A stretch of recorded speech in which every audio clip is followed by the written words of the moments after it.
Yes, a very good afternoon to all of you. Welcome you all. In today's class, we are going to practice questions on company final accounts. आज अपने company final accounts के questions को practice करेंगे. Right? Practice करने के कुछ basic fundamentals, कुछ basic सी बातें मैं पहले आपके साथ share कर देता हूं. जैसे कि for example, आप किसी भी क्वेश्चन को देखोगे, कंपनी अकाउंट्स के किसी भी क्वेश्चन को देखोगे, उसमें आपको क्या मिलेगा? एक ट्रायल बैलेंस मिलेगा एंड दूसरा नीचे में एडिशनल इंफॉर्मेशन मिलेगा. ट्रायल बैलेंस मिलेगा और नीचे में एडिशनल इंफॉर्मेशन मिलेगा. अब मेरे को बताओ, इसमें क्या कोई नई बात है? नई बात इन द सेंस कि जब क्लास 11 एंड 12 में अपने सोल प्रोप्राइटरशिप एंड पार्टनरशिप का फाइनल अकाउंट्स प्रिपेयर करते थे, तो हमें क्या मिलता था? एक ट्रायल बैलेंस और ट्रायल बैलेंस के नीचे एडिशनल इंफॉर्मेशन या एडजस्टमेंट्स. राइट? तो सेम वही कंपनी फाइनल अकाउंट्स में भी अपने को सेम चीज देखने को मिलेगा. दैट इज एक ट्रायल बैलेंस एंड दूसरा उसके नीचे में एडिशनल इंफॉर्मेशन या एडजस्टमेंट्स जिसको बोल लो. अब ये trial balance and additional information को यूज करके अपने को फाइनल अकाउंट्स प्रिपेयर करना है. कंपनी फाइनल अकाउंट्स प्रिपेयर करना है, यानी statement of profit and loss and balance sheet prepare करना है. Statement of profit and loss and balance sheet company final accounts prepare करने का पहला बेसिक स्टेप इज कि अपने क्या करेंगे? एग्जाम में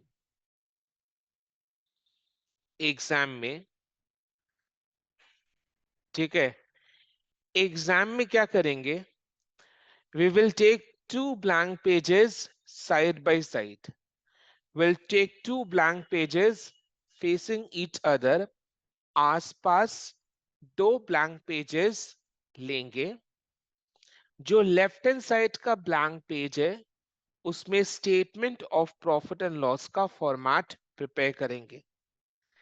statement of profit and loss का फॉर्मेट एकदम सॉर्टेड है.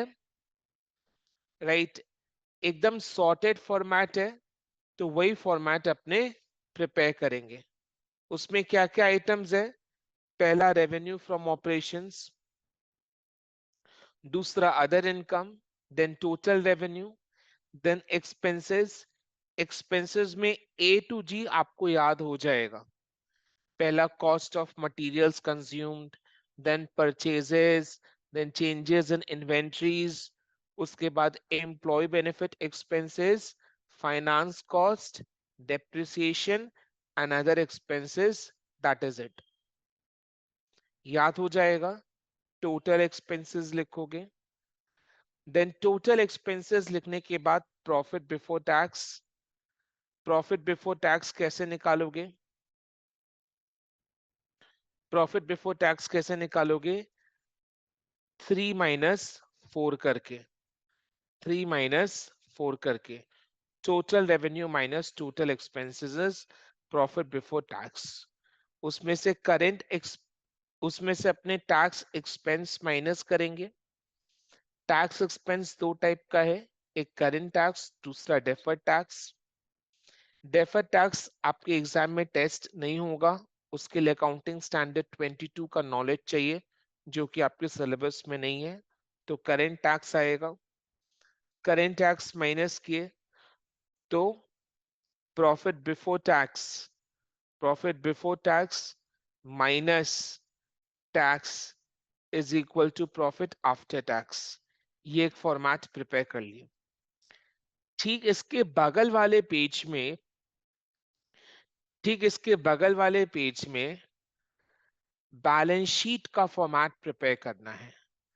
अब बैलेंस शीट का फॉर्मेट कैसे प्रिपेयर करना है, ध्यान से सुनना. दो साइड है बैलेंस शीट का, ऊपर इक्विटी एंड लाइबिलिटीज, नीचे असेट्स। ऊपर इक्विटी एंड लाइबिलिटीज, नीचे असेट्स। ऊपर में जो इक्विटी एंड लाइबिलिटीज है, इसमें आपको खाली तीन तो हेडिंग याद रखना है। एक हो गया शेयर होल्डर्स फंड, दूसरा हो गया नॉन करेंट लाइबिलिटीज, तीसरा हो गया current liabilities.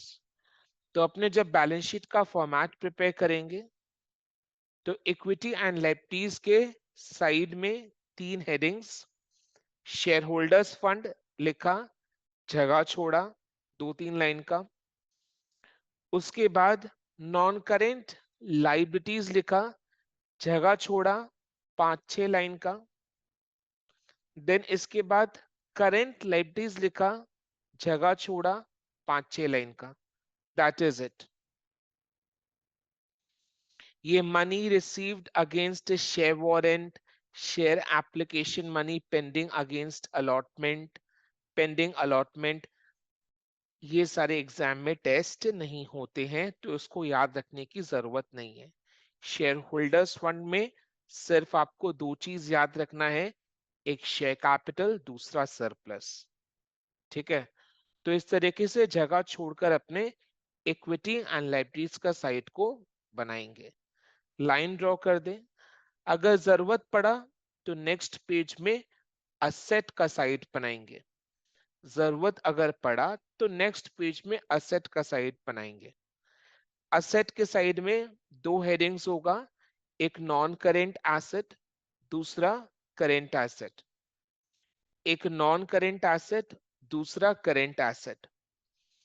Non current asset में 6-7 लाइन का जगह छोड़ो, करेंट एसेट की नीचे में 5-6 लाइन का जगह छोड़ो, टोटल लिख लो। तो बैलेंस शीट का फॉर्मेट प्रिपेयर हो गया। So the first step towards solving a question in company final accounts is to take two blank pages facing each other, and in these two pages on the left hand side, on the page on the left hand side, draw the format of statement of profit and loss, and page on the right hand side, draw the format of balance sheet. For balance sheet you may use two pages. Balance sheet जिस page में खत्म होगा, उसके next page में अपने लिखेंगे notes to accounts. Balance sheet जिस page में खत्म होगा, उसके नेक्स्ट पेज में अपने लिखेंगे नोट्स टू अकाउंट्स। ठीक है, उसके नेक्स्ट पेज में लिखेंगे नोट्स टू अकाउंट्स। क्लियर? फिर दूसरा फंडामेंटल क्या है? ये पहले बेसिक बात हुई। दूसरी बेसिक बात, दूसरा फंडामेंटल क्या है? अपने को दो चीज दिया हुआ है, एक ट्रायल बैलेंस, दूसरा एडिशनल इंफॉर्मेशन, जो कि किसी भी टिपिकल फाइनल अकाउंट्स के क्वेश्चन में हमें देता है, चाहे वो सोल प्रोप्राइटर का हो, पार्टनरशिप का हो, या कंपनी का हो। ये दो को यूज करके अपने को फाइनल अकाउंट्स तैयार करना होता है।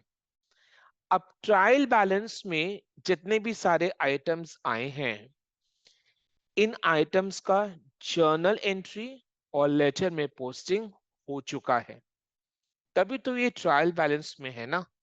Trial balance is the third step in the accounting process. First step is journal entries pass करना, देन उसके बाद एंट्रीज को लेजर में पोस्ट करना। Posting is the second step, and the third step is preparing the trial balance. So trial balance में जो items आए हैं, उन आइटम्स का इफेक्ट बुक्स में आ चुका है, एज इन एंट्रीज पास हो चुकी है और एंट्रीज का लेजर में पोस्टिंग हो चुका है, तभी वो आइटम्स ट्रायल बैलेंस में है। ठीक है, तभी वो आइटम्स ट्रायल बैलेंस में है। और ट्रायल बैलेंस में जितने भी सारे आइटम्स है ना, वो आइटम्स 5 टाइप के होते हैं। ट्रायल बैलेंस में जितने भी सारे आइटम्स हैं, वो 5 टाइप के होते हैं। इस तरीके से मैंने सेमेस्टर 1 के स्टूडेंट्स को फाइनल अकाउंट्स के वक्त पढ़ाया था।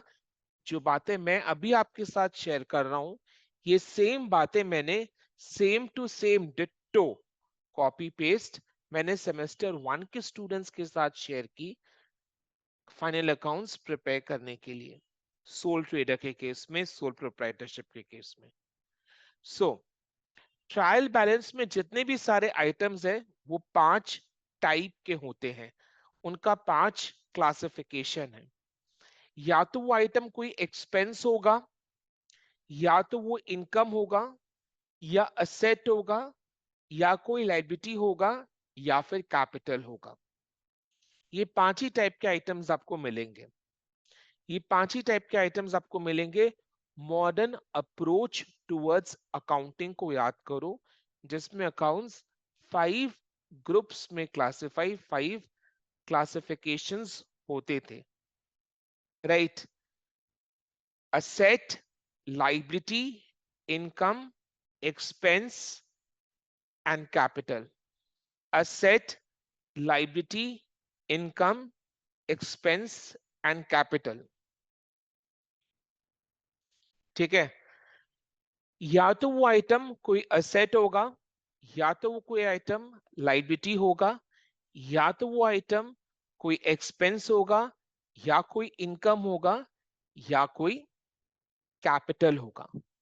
तो ट्रायल बैलेंस में जितने भी सारे आइटम्स है वो इन पांचों में से कोई एक होगा। ठीक है, राइट? तो अपने को क्या करना है, ट्रायल बैलेंस में से इन आइटम्स को फाइनल अकाउंट्स में सही जगह प्लेस करना है। ट्रायल बैलेंस में से इन आइटम्स को फाइनल अकाउंट्स में सही जगह प्लेस करना है। व्हाट डू मीन बाय सही जगह प्लेस करना है? अगर इनकम है तो इनकम के साइड में जाएगा, statement of profit and loss में। अगर एक्सपेंस है तो एक्सपेंस के साइड जाएगा, statement of profit and loss में। अगर असेट, लाइबिलिटीज या कैपिटल हुआ तो बैलेंस शीट में जाएगा। यानी ट्रायल बैलेंस में जितने भी सारे आइटम्स हैं, उन आइटम्स को आपका सिर्फ एक ही काम है, एक काम क्या है, उसको सही जगह प्लेस करना, ओनली सही जगह प्लेस करना। बिकॉज ट्रायल बैलेंस में जो आइटम्स हैं उनका बुक्स में इफेक्ट आ चुका है, जर्नल एंट्री लेजर में पोस्टिंग हो चुकी है। तो ट्रायल बैलेंस में जितने भी सारे आइटम्स है उनका आपका सिर्फ एक ही काम है, उसको सही जगह प्लेस करना, उसको सही जगह प्लेस करना, दैट इज इट। ठीक है? इनकम एक्सपेंस हुआ तो स्टेटमेंट प्रॉफिट एंड लॉस में, असेट लायबिलिटी कैपिटल हुआ तो बैलेंस शीट में, दैट इज इट। यानी ट्रायल बैलेंस में जितने भी सारे आइटम्स आ रहे हैं उनका इफेक्ट कंपनी फाइनल अकाउंट्स में एक ही बार आएगा। कहने का मतलब बिल्कुल साफ है, कहने का मतलब बिल्कुल साफ है कि ट्रायल बैलेंस में जितने भी सारे आइटम्स आएंगे उनका इफेक्ट कंपनी फाइनल अकाउंट्स में एक ही बार आएगा। एडिशनल इंफॉर्मेशन जो ट्रायल बैलेंस के नीचे है, वो तो ट्रायल बैलेंस के नीचे है, ट्रायल बैलेंस में नहीं है, ट्रायल बैलेंस में नहीं है ना, ट्रायल बैलेंस के नीचे है। यानी एडिशनल इंफॉर्मेशन का इफेक्ट बुक्स में नहीं आया, ना जर्नल एंट्री पास हुई, ना लेजर में पोस्टिंग हुआ। तो एडिशनल इंफॉर्मेशन का इफेक्ट बुक्स में लाना होगा। एडिशनल इंफॉर्मेशन का इफेक्ट बुक्स में लाकर अपने को फाइनल अकाउंट्स प्रिपेयर करना है। जब भी किसी आइटम का इफेक्ट अपने बुक्स में लाते हैं तो अपने कौन सा सिस्टम फॉलो करते हैं? डबल एंट्री बुककीपिंग सिस्टम को फॉलो करते हैं। तो एडिशनल इंफॉर्मेशन का इफेक्ट बुक्स में लाते हुए मेरे को फाइनल अकाउंट्स प्रिपेयर करके देना है। तो अगर लाते हुए प्रिपेयर करना है, बुक्स में इफेक्ट लाते हुए प्रिपेयर करना है, तो डबल एंट्री बुककीपिंग सिस्टम के अकॉर्डिंगली लाकर प्रिपेयर करके देना है। डबल एंट्री बुककीपिंग सिस्टम के अकॉर्डिंगली लाकर प्रिपेयर करके देना है। Double entry bookkeeping system follow करने का मतलब क्या हुआ कि जितने भी सारे एडिशनल इंफॉर्मेशन है उनका फाइनल अकाउंट्स में डबल इफेक्ट आएगा। जितने भी सारे एडिशनल इंफॉर्मेशन हैं उनका फाइनल अकाउंट्स में डबल इफेक्ट आएगा। डबल एंट्री सिस्टम फॉलो करने का मतलब क्या? एडिशनल इंफॉर्मेशन का इफेक्ट फाइनल अकाउंट्स में डबल बार आएगा, यानी दो जगह आएगा। यानी अपने को क्या करना है, ट्रायल बैलेंस में जितने भी सारे आइटम्स हैं उनका इफेक्ट फाइनल अकाउंट्स में एक ही जगह देना है, और ट्रायल बैलेंस के नीचे जो एडिशनल इंफॉर्मेशन है उनका इफेक्ट फाइनल अकाउंट्स में दो बार देना है। ये दो बार देने वाली बात याद रखना बच्चों, दो बार देना है, ठीक है, दो बार देना है। समझ में आया? ये दूसरी फंडामेंटल बेसिक बातें हैं। पहला क्या था? फॉर्मेट प्रिपेयर कर लो आसपास पेज में। दूसरा, ट्रायल बैलेंस का इफेक्ट एक ही बार, एडिशनल इंफॉर्मेशन का इफेक्ट दो बार। तीसरी बात क्या है, अब अपने को trial balance and additional information को यूज करके फाइनल अकाउंट्स प्रिपेयर करना है। तो सबसे पहले अपने एडिशनल इंफॉर्मेशन को यूज करेंगे। सबसे पहले अपने एडिशनल इंफॉर्मेशन को यूज करेंगे फाइनल अकाउंट्स में। यानी ट्रायल बैलेंस में और एडिशनल इंफॉर्मेशन में सबसे पहले एडिशनल इंफॉर्मेशन का इफेक्ट फाइनल अकाउंट्स में दो जगह देंगे। उसके बाद ट्रायल बैलेंस में जो बचा कुचा आइटम है वो बचा कुचा आइटम का इफेक्ट एक ही जगह देना है। और अपने को हमेशा क्वेश्चन का सीरियल ऑर्डर मेंटेन करना है। जिस ऑर्डर में क्वेश्चन में इंफॉर्मेशन दिया हुआ है, सॉल्यूशन में उसका इफेक्ट उसी ऑर्डर में आना चाहिए, जिससे कि क्या होगा कि हम कोई भी आइटम्स को मिस आउट नहीं करेंगे, उसका इफेक्ट देना नहीं भूलेंगे, और हमारा बैलेंस शीट टैली हो जाएगा, बैलेंस शीट का दोनों साइड मैच हो जाएगा। ठीक है, राइट। अब एक और चीज बतानी है, एक और चीज बतानी है। ये शायद मैंने पहले बताया भी था। जैसे क्या होता है, नए कंपनीज एक्ट 2013 के हिसाब से शेड्यूल 3 के हिसाब से अपने को statement of profit and loss and balance sheet prepare करना है, जो कि एकदम प्रेजेंटेशन में क्लैरिटी मेंटेन करता है। शेड्यूल 3 का जो फॉर्मेट है वो प्रेजेंटेशन में क्लैरिटी मेंटेन करता है। Statement of profit and loss and balance sheet का format is does not look clumsy at all. It does not look clumsy at all, ठीक है, बिकॉज जो भी एडिशंस सब्ट्रैक्शंस अपने को करना है वो अपने को नोट्स टू अकाउंट्स में करना है। Statement of profit and loss and balance sheet के में नहीं दिखाना है, उसको अलग से नीचे में नोट्स टू अकाउंट्स में एड लेस करना है, जो भी करना है अपने। ठीक है, तो अपने नोट्स टू अकाउंट्स का रेफरेंस लेंगे। जैसे रियल लाइफ में क्या है, रियल लाइफ में आपको नोट नंबर सीरियली देना होता है। जैसे रेवेन्यू फ्रॉम ऑपरेशंस नोट 1 हो गया, अदर इनकम नोट 2 हो गया, cost of materials consume note 3 हो गया, परचेजेस नोट 4 हो गया, चेंजेस इन इन्वेंटरीज नोट 5 हो गया। ठीक है, रियल लाइफ में आपको इस ऑर्डर को फॉलो करना है, बट सीयू एग्जाम्स के लिए आपको ये ऑर्डर फॉलो करने की जरूरत नहीं है। आपको नोट का रेफरेंस नंबर जरूर देना है। नोट का रेफरेंस नंबर अगर नहीं देते हैं तो मार्क्स कट हो जाता है, बट नोट सीरियली चले वो जरूरी नहीं है। हो सकता है शेयर कैपिटल का नोट 1 हो और अदर इनकम ऑपरेशंस का नोट 2 हो, फिर सरप्लस का नोट 3 हो, चेंजेस इन इन्वेंट्रीज का नोट 4 हो, परचेजेस का नोट 5 हो, कॉस्ट ऑफ मटेरियल्स कंज्यूम्ड का नोट 7 हो, share application money pending allotment का नोट 9 हो। कोई भी ऑर्डर मेंटेन हो सकता है एग्जाम में। ठीक है, ऑर्डर कोई भी मेंटेन हो सकता है। मैं सीयू का पेपर्स चेक करता हूं तो उनका चेकिंग पैटर्न चेक करने का जो तरीका है, किस में उन लोग मार्क्स काटते हैं, किस में मार्क्स देते हैं, तो वो आइडिया अपन के पास है। तो इसलिए आपके साथ शेयर कर रहा हूं। ये काम की बात है, ये हर कोई आपको शेयर नहीं करेगा। ठीक है, उन लोग आपको ऑर्डर मेंटेन करना सिखाएगा। ठीक है, कुछ लोग क्या करेंगे, सबसे पहले आपको बोलेंगे नहीं, सबसे पहले तो statement of profit and loss बनाओ, देन उसके बाद बैलेंस शीट बनाओ। अरे वही बनाएंगे अपने, बट साथ साथ प्रिपेयर करेंगे। फॉर्मेट पहले बना दिया statement of profit and loss का, फिर बैलेंस शीट का फॉर्मेट बनाया, बट साथ साथ प्रिपेयर करेंगे इसको।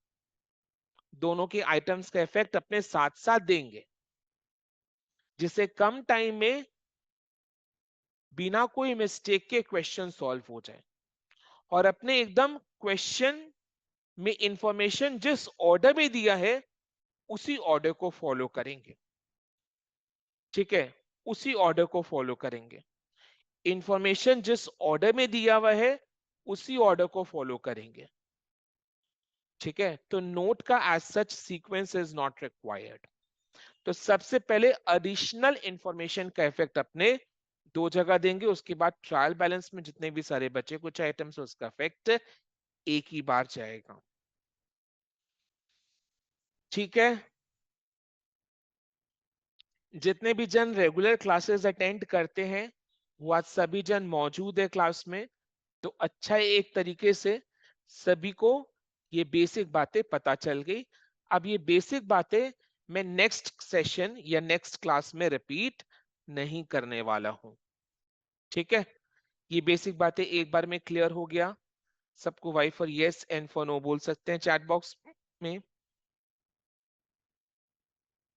क्या रूल्स अपने को फॉलो करना है, दीज आर वेरी बेसिक्स। ठीक है, this will help you to solve a question in lesser time and with accuracy. ठीक है, ओके।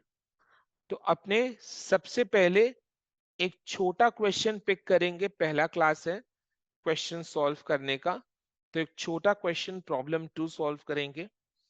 देन इसके बाद नेक्स्ट सेशन जो कि इवनिंग में होगा वो इससे भी इंपॉर्टेंट सेशन है। कुछ लोग अगर मिस कर रहे हैं तो क्या कहने हैं, फिर क्या कहने हैं। ठीक है, राइट। तो नेक्स्ट सेशन जो इवनिंग का सेशन है वो इससे भी इंपॉर्टेंट है, बिकॉज अपने प्रॉब्लम 1 सॉल्व करेंगे। ठीक है, प्रॉब्लम 1 में काफी इंपॉर्टेंट एडजस्टमेंट्स है, वो एग्जाम में एकदम आने लायक है। तो कुछ लोग अगर मिस करे तो फिर क्या ही कहने, कुछ कह नहीं सकते। ठीक है, बट देखते हैं। ओके, ओके, चलो हाउ प्रॉब्लम 2 देखते हैं।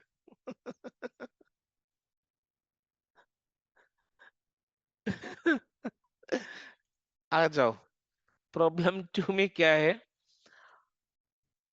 Gloria Limited was registered with an authorized capital of rupees 10 lakhs divided to equity shares of rupees 10 each, of which 40,000 shares have been issued and fully paid.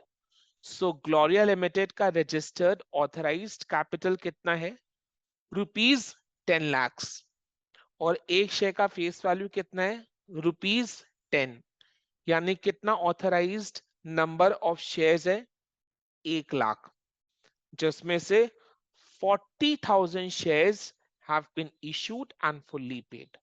जिसमें से 40,000 shares have been issued and fully paid, यानी 4 लाख का share capital is issued and fully paid.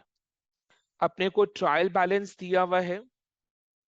Then next question का क्या requirement है, देखो। You are required to prepare the statement of profit and loss for the year ended 31st March 2022 and a balance sheet as on that date. ठीक है.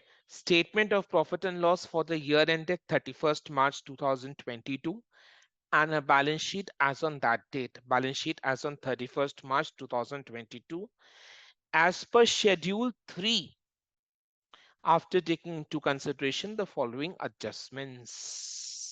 ठीक है. तो अपने को क्या करना है बच्चा लोग, सबसे पहले फॉर्मेट प्रिपेयर कर लेना है. ठीक है. In the books of Gloria Limited, statement of profit and loss for the year ended 31st March 2022 and a balance sheet as on that date. मैं आपको 5 मिनट का टाइम दे रहा हूं. कल जो फॉर्मेट प्रिपेयर किया था उसको यूज नहीं करेंगे, उसको एज इट इज रख दो. गलत हो जाएगा, जागती हो जाएगा, अपराध हो जाएगा, क्राइम हो जाएगा, पाप हो जाएगा अगर उस फॉर्मेट को यूज किया तो कल जो फॉर्मेट बनाए हैं उसको यूज नहीं करेंगे, उसको एज इट इज रख दो. ठीक है. एक नया फॉर्मेट प्रिपेयर करो. सर पर आप तो वो कर रहे हैं, अरे भैया मेरे पास एक्सेल है बोलकर मैं यूज कर रहा हूं, उसका फायदा ले रहा हूं. आप लोग फॉर्मेट प्रिपेयर करो. मैं 5 मिनट का टाइम दे रहा हूं.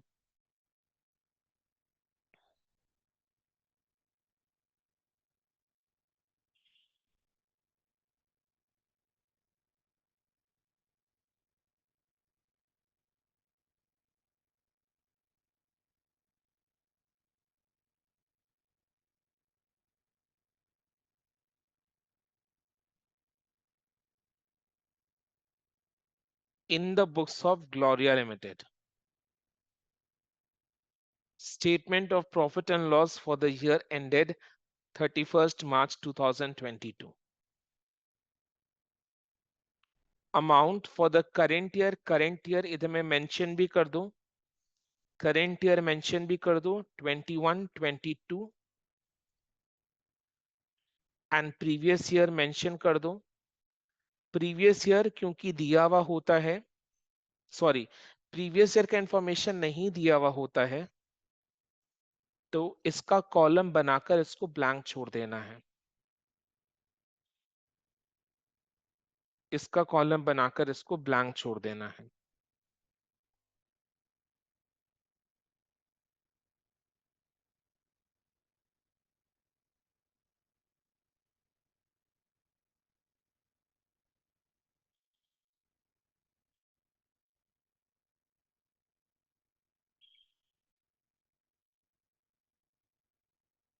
बैलेंस शीट के ऊपर में इन द बुक्स नहीं लिखा करते because balance sheet does not form a part of the books of accounts. तो खाली ग्लोरिया लिमिटेड लिखा. अब सुनो. Statement of profit and loss for the year ended 31st March 2022 में ये सारे आइटम्स आएंगे. मतलब प्रॉफिट एंड लॉस का तो आइटम्स आपको लिखना ही है जैसे लिखते हैं. प्रॉफिट एंड लॉस का आइटम्स तो आपको लिखना ही है जैसे लिखते हैं. 1 में रेवेन्यू फ्रॉम ऑपरेशंस, 2 में अदर इनकम, 3 में टोटल इनकम, 4 में एक्सपेंसेस.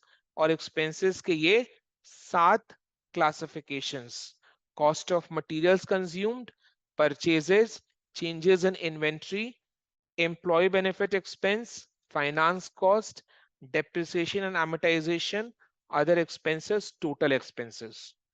फिर इसके नीचे में प्रॉफिट बिफोर टैक्स, इसके नीचे में सिंपली प्रॉफिट बिफोर टैक्स. आप लोग profit before exceptional and extraordinary items and tax नहीं लिखेंगे, सिर्फ प्रॉफिट बिफोर टैक्स लिखेंगे. Then tax, next item tax expense होगा, current tax, deferred tax, then profit after tax. Simply ये फॉर्मेट आपको prepare करना है. ठीक है.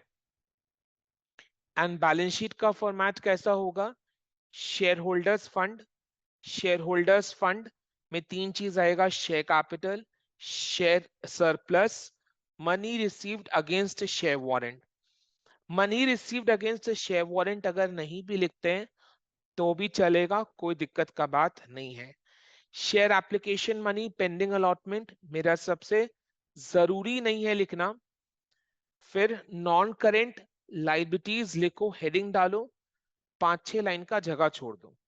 मैं भी इधर से इन सबको हटा देता हूं। ठीक है, 5-6 लाइन का जगह मैंने भी छोड़ दिया है। करेंट लाइबिलिटीज के नीचे करेंट लाइबिलिटीज का हेडिंग डालो, 5-6 लाइन का जगह छोड़ो। ठीक है, समझ में आ रहा है ना? जो आइटम्स इससे पहले था, आपको इसी ऑर्डर में नहीं लिखना है कि ए में शॉर्ट टर्म बोरोइंग्स आएगा, बी में ट्रेड पेबल्स आएगा, सी में अदर करंट लायबिलिटीज आएगा, डी में शॉर्ट टर्म प्रोविजंस आएगा ना। कोई ऑर्डर फॉलो नहीं करना। यस, जब कंपनी रियल लाइफ सिचुएशन में जब कंपनी का बैलेंस शीट प्रिपेयर कर रहे हैं तो उस केस में ऑर्डर फॉलो होगा, उस केस में ऑर्डर प्रॉपरली फॉलो होगा।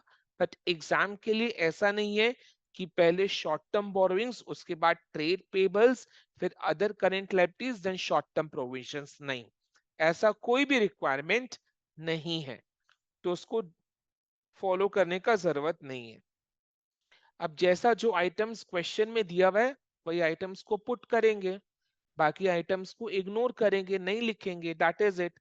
अब इसमें देखो नॉन करेंट एसेट में कितना सारा आइटम्स है। अब सारा आइटम्स तो क्वेश्चन में दिया हुआ होगा नहीं, तो जितना आइटम्स दिया हुआ है सिर्फ वही आइटम्स को लिखेंगे अपने। जितना आइटम्स दिया हुआ है सिर्फ वही आइटम्स को लिखेंगे अपने। ठीक है, सो नॉन करेंट एसेट्स लिखा, हेडिंग डाला, जगह छोड़ा। फिर करेंट एसेट्स लिखा, हेडिंग डाला, जगह छोड़ा। 5-6 से 6-7 लाइन का जगह छोड़ दो, 6-7 लाइन का जगह छोड़ो, टोटल लिखो।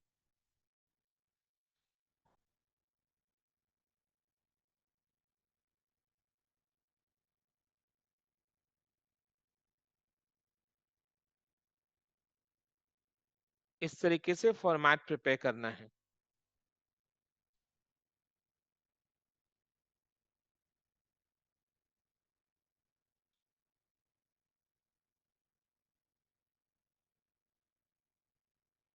ठीक है,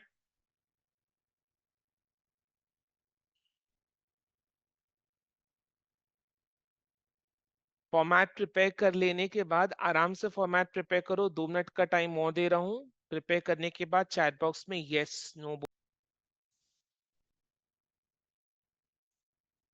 यस सर। यस, चलो स्टार्ट करते हैं। भगवान जी का नाम लेकर कंपनी फाइनल अकाउंट्स का पहला क्वेश्चन की तरफ आगे बढ़ते हैं। ठीक है, ओम नमः शिवाय। Yes, on 31st March 2022, outstanding manufacturing wages and outstanding office salaries stood at 1890 and 1200 respectively. On 31st March 2022, outstanding manufacturing wages and outstanding office salaries stood at 1890 and 1200 respectively. Now मेरे को ये बताओ, outstanding wages and outstanding salaries कहने का मतलब है कि outstanding expenses का अपने क्या ट्रीटमेंट करते हैं। फाइनल अकाउंट सपोज ये सोल ट्रेडर का क्वेश्चन है, सपोज ये सोल ट्रेडर का क्वेश्चन है, सोल ट्रेडर का फाइनल अकाउंट्स प्रिपेयर करना है। तो सोल ट्रेडर के फाइनल अकाउंट्स में अपने आउटस्टैंडिंग एक्सपेंसेस का क्या ट्रीटमेंट करते हैं, क्या ट्रीटमेंट करते हैं? आउटस्टैंडिंग एक्सपेंसेस को एक्सपेंसेस में ऐड करते हैं। आउटस्टैंडिंग एक्सपेंसेस का मतलब क्या? एक्सपेंस इनकर हो चुका है, पेमेंट सिर्फ करना बाकी है। अपने अकाउंट्स में कौन सा सिस्टम फॉलो करते हैं? Accrual system. अक्रूवल सिस्टम में पेमेंट को नहीं देखा जाता। अगर एक्सपेंसेस इस साल इनकर हो चुका है तो उसको इस साल के खर्चे में जोड़ना है, भले ही उस एक्सपेंसेस का पेमेंट इस साल ना हुआ हो। तो एक्सपेंसेस अगर इस साल इनकर हो चुका है, अपने इनकर कर चुके एक्सपेंसेस को पेमेंट नहीं किया, तो क्या हुआ? वो एक्सपेंसेस इस साल के खर्चे में ऐड होगा। आउटस्टैंडिंग एक्सपेंसेस का मतलब क्या? एक्सपेंसेस इनकर हो चुका है, पेमेंट आउटस्टैंडिंग है, पेमेंट करना बाकी है, तो वो इस साल का खर्चा है, तो इस साल के खर्चे में वो ऐड होगा। साइमल्टेनियसली ये जो आउटस्टैंडिंग एक्सपेंसेस है ये कंपनी के लिए क्या है? It's a liability. तो सोल ट्रेडर के फाइनल अकाउंट्स में इसका क्या ट्रीटमेंट करते थे अपने? Profit and loss, trading profit and loss के डेबिट के साइड में, एक्सपेंस के साइड में, वेजेस में ऐड आउटस्टैंडिंग वेजेस, सैलरीज में ऐड आउटस्टैंडिंग सैलरीज, फिर बैलेंस शीट के लाइबिलिटीज के साइड में आउटस्टैंडिंग वेजेस, आउटस्टैंडिंग सैलरीज लिखते थे। दो ट्रीटमेंट इस तरीके से देते थे, ये सोनो इस तरीके से दो ट्रीटमेंट देता था कि नहीं देता था? पहला एक्सपेंसेस में ऐड किया, दूसरा बैलेंस शीट के लाइबिलिटीज में इसको दिखाए। ठीक है, कंपनी फाइनल अकाउंट्स में भी वही करना है। कंपनी फाइनल अकाउंट्स में भी वही करना है। ये जो वेजेस एंड सैलरीज है ये क्या है? Employee benefit expense. ये जो वेजेस एंड सैलरीज है वो क्या है? Employee benefit expense. तो अपने क्या करेंगे, जिस पेज में आपका बैलेंस शीट खत्म हुआ है उसके नेक्स्ट पेज में जाकर नोट्स टू अकाउंट्स, उसके नेक्स्ट पेज में जाकर नोट्स टू अकाउंट्स प्रिपेयर करेंगे। उसमें नोट 1 लिखेंगे। Note 1, employee benefit expense. Employee benefit expense, employee benefit expense यानी एम्प्लॉयज लोग को जो वेजेस एंड सैलरीज अपने पे करते हैं वो सारा खर्चा इसमें लिखेंगे। अपने जैसे सोल ट्रेडर के केस में डायरेक्टली एक्सपेंस के साइड में, डेबिट के साइड में ऐड आउटस्टैंडिंग कर दिया करते थे, वैसे कंपनीज के केस में डायरेक्टली तो करना नहीं है। जो भी एडिशन, सब्ट्रैक्शन, एडजस्टमेंट्स अपने को करना होगा वो सारा नोट्स टू अकाउंट्स में शो करना है। तो नोट्स टू अकाउंट्स में अपने इसको शो करना है।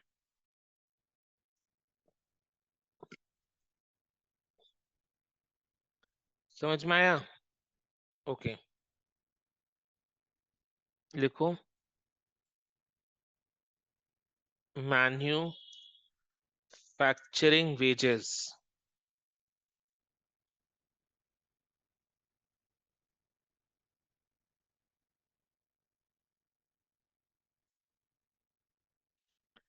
Yes, manufacturing wages trial balance में देखो कितना है।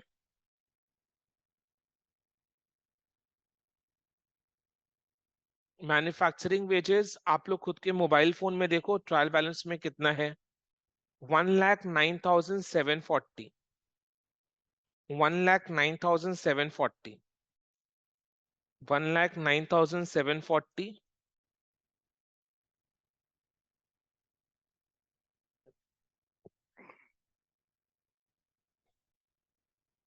उसमें ऐड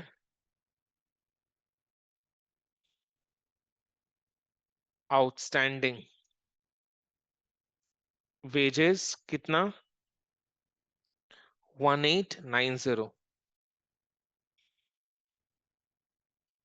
कितना? 1,890।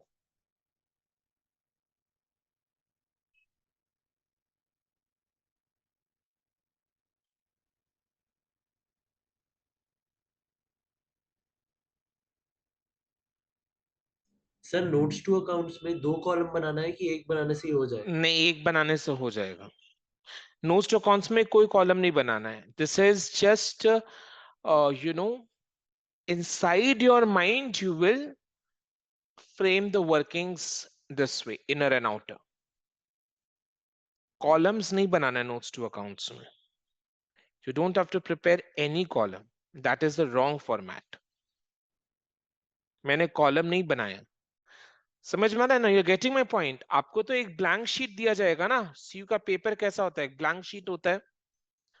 तो आपको मन में थोड़े से अंदर की तरफ 109,740 लिखना है, एड आउटस्टैंडिंग अंदर की तरफ 1,890, टोटल करके बाहर की तरफ 1,11630 लिखना है। ठीक है, कॉलम्स नहीं बनाना है। columns is not at all the format.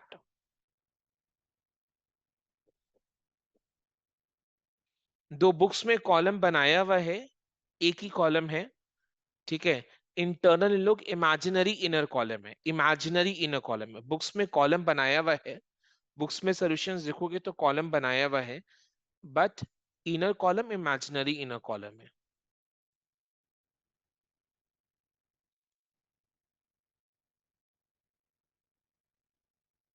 Office salaries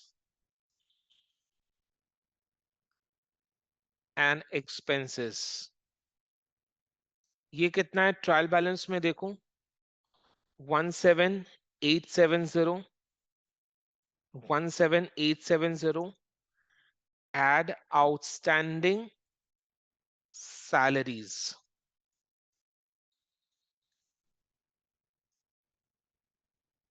कितना 1200,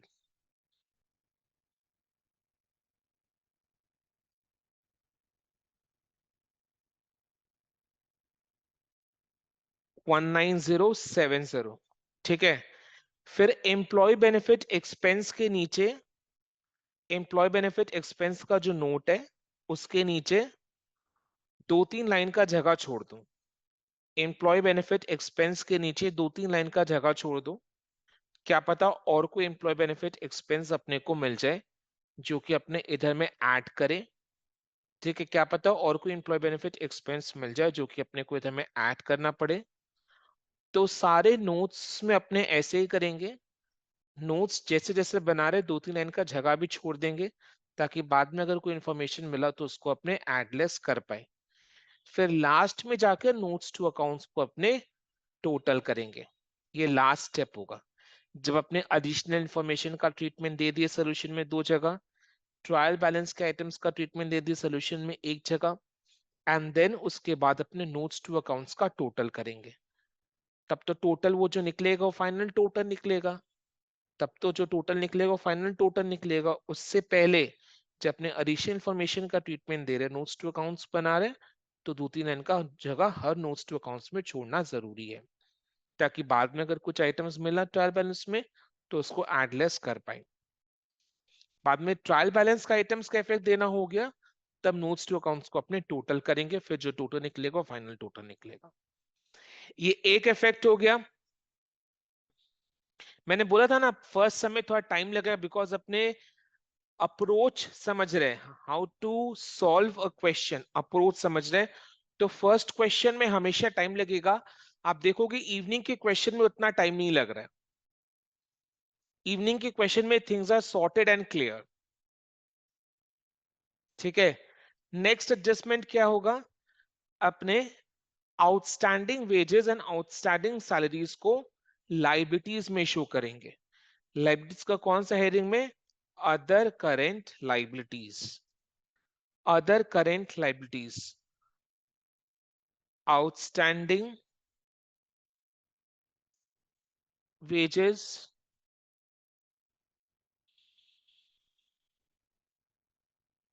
आउटस्टैंडिंग सैलरीज।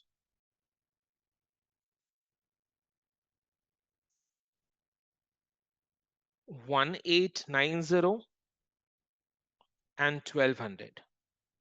फिर इसके नीचे जैसे मैंने कहा 2-3 लाइन का जगह छोड़ दो, तो 2 ट्रीटमेंट हो गया ना,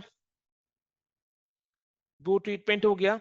हर एक एडिशन फॉर्मेशन का 2 जगह ट्रीटमेंट होगा, 2 ट्रीटमेंट हो गया इसका। Next we are moving ahead with the next adjustment। क्या लिखा हुआ है, on the same date, that is on 31st March 2022, stock was valued at 1,84,840 to 840। On the same date, stock was valued at 1,24,840। On the same date means on 31st March 2022, closing stock हो गया ना ये, was valued at 1,84,840। Suppose ये soul trader का final accounts होता, तो अपन क्या करते बोलो तो, अपने क्लोजिंग स्टॉक का 2 जगह ट्रीटमेंट कैसे करते, पहला जगह अपने कहां पर लिखते हैं, ट्रेडिंग अकाउंट के क्रेडिट के साइड में by closing stock, and then balance sheet के असेट के साइड में करंट एसेट के नीचे क्लोजिंग स्टॉक। दो जगह ट्रीटमेंट ये होता। अब अपने कंपनी फाइनल अकाउंट्स कर रहे हैं। अब कंपनी फाइनल अकाउंट्स में कैसे करेंगे, ध्यान से देखना, ध्यान से सुनना, sorry. Closing stock, closing stock को अपने क्या कैसे ट्रीट करते हैं बोलो तो। क्लोजिंग स्टॉक को अपने वो changes in inventories of finish goods, WIP, stock in trade, याद है सिखाया था, opening less closing, opening less closing समझाया था पूरा अच्छी तरीके से, टाइम लगा था उसमें। Opening less closing, opening stock less closing stock, ठीक है। वही तो ट्रेडिंग अकाउंट का इफेक्ट हो गया ना, ओपनिंग स्टॉक को एडिशन में, क्लोजिंग स्टॉक को सब्ट्रैक्शन में। Opening stock less closing stock अपने एक्सपेंसेस के नीचे लिख रहे हैं, तो ओपनिंग स्टॉक एडिशन में, क्लोजिंग स्टॉक सब्ट्रैक्शन में। अगर दोनों का डिफरेंस नेगेटिव में आया तो नेगेटिव में लिखेंगे, पॉजिटिव में आया तो पॉजिटिव में लिखेंगे। तो पहला वो ट्रीटमेंट हो गया, कंपनी फाइनल अकाउंट्स में चेंजेस इन इन्वेंटरीज में आएगा। एंड दूसरा ट्रीटमेंट कहां होगा बोलो तो, करंट एसेट्स में लिखेंगे इसको, करंट एसेट्स में लिखेंगे इन्वेंटरीज। करंट एसेट्स में इन्वेंटरीज का हेडिंग था ना, करंट एसेट्स में इन्वेंटरीज का हेडिंग था, इन्वेंटरीज में लिखेंगे। हो गया दो treatment.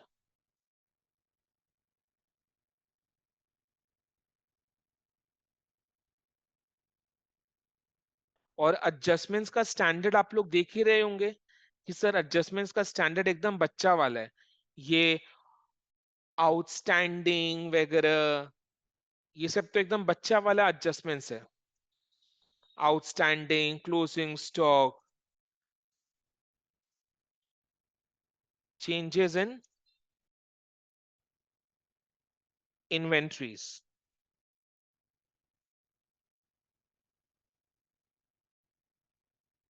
of finished goods, WIP, stock in trade।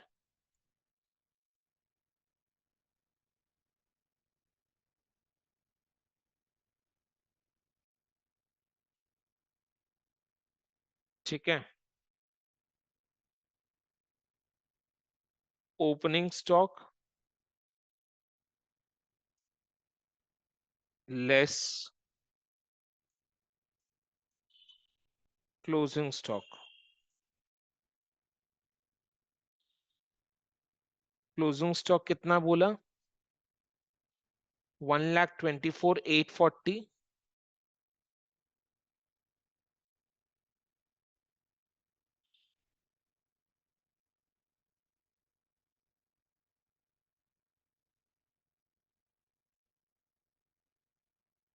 Opening stock trial balance में मिल जाएगा, उसको तब लिखेंगे जब ट्रायल बैलेंस का आइटम्स के साथ डील कर रहे हैं। अभी ओपनिंग स्टॉक लिखकर जगह छोड़ दिया, मैंने बोला ना अपने को कैसे मूव करना है, जिस ऑर्डर में क्वेश्चन में इंफॉर्मेशन दिया हुआ है उसी ऑर्डर में मूव करना है। तो अभी ओपनिंग स्टॉक लिखकर जगह छोड़ दिया, जगह क्यों छोड़ा, ओपनिंग स्टॉक का फिगर मिलेगा ट्रायल बैलेंस में मिलेगा, तो जब ट्रायल बैलेंस में जाएंगे तब उसका फिगर इधर में लिखेंगे, तब तक के लिए इस जगह को ब्लैंक छोड़ दिया। पहला क्वेश्चन है, थोड़ा समझा बुझा कर करा रहा हूं तो टाइम लगेगा।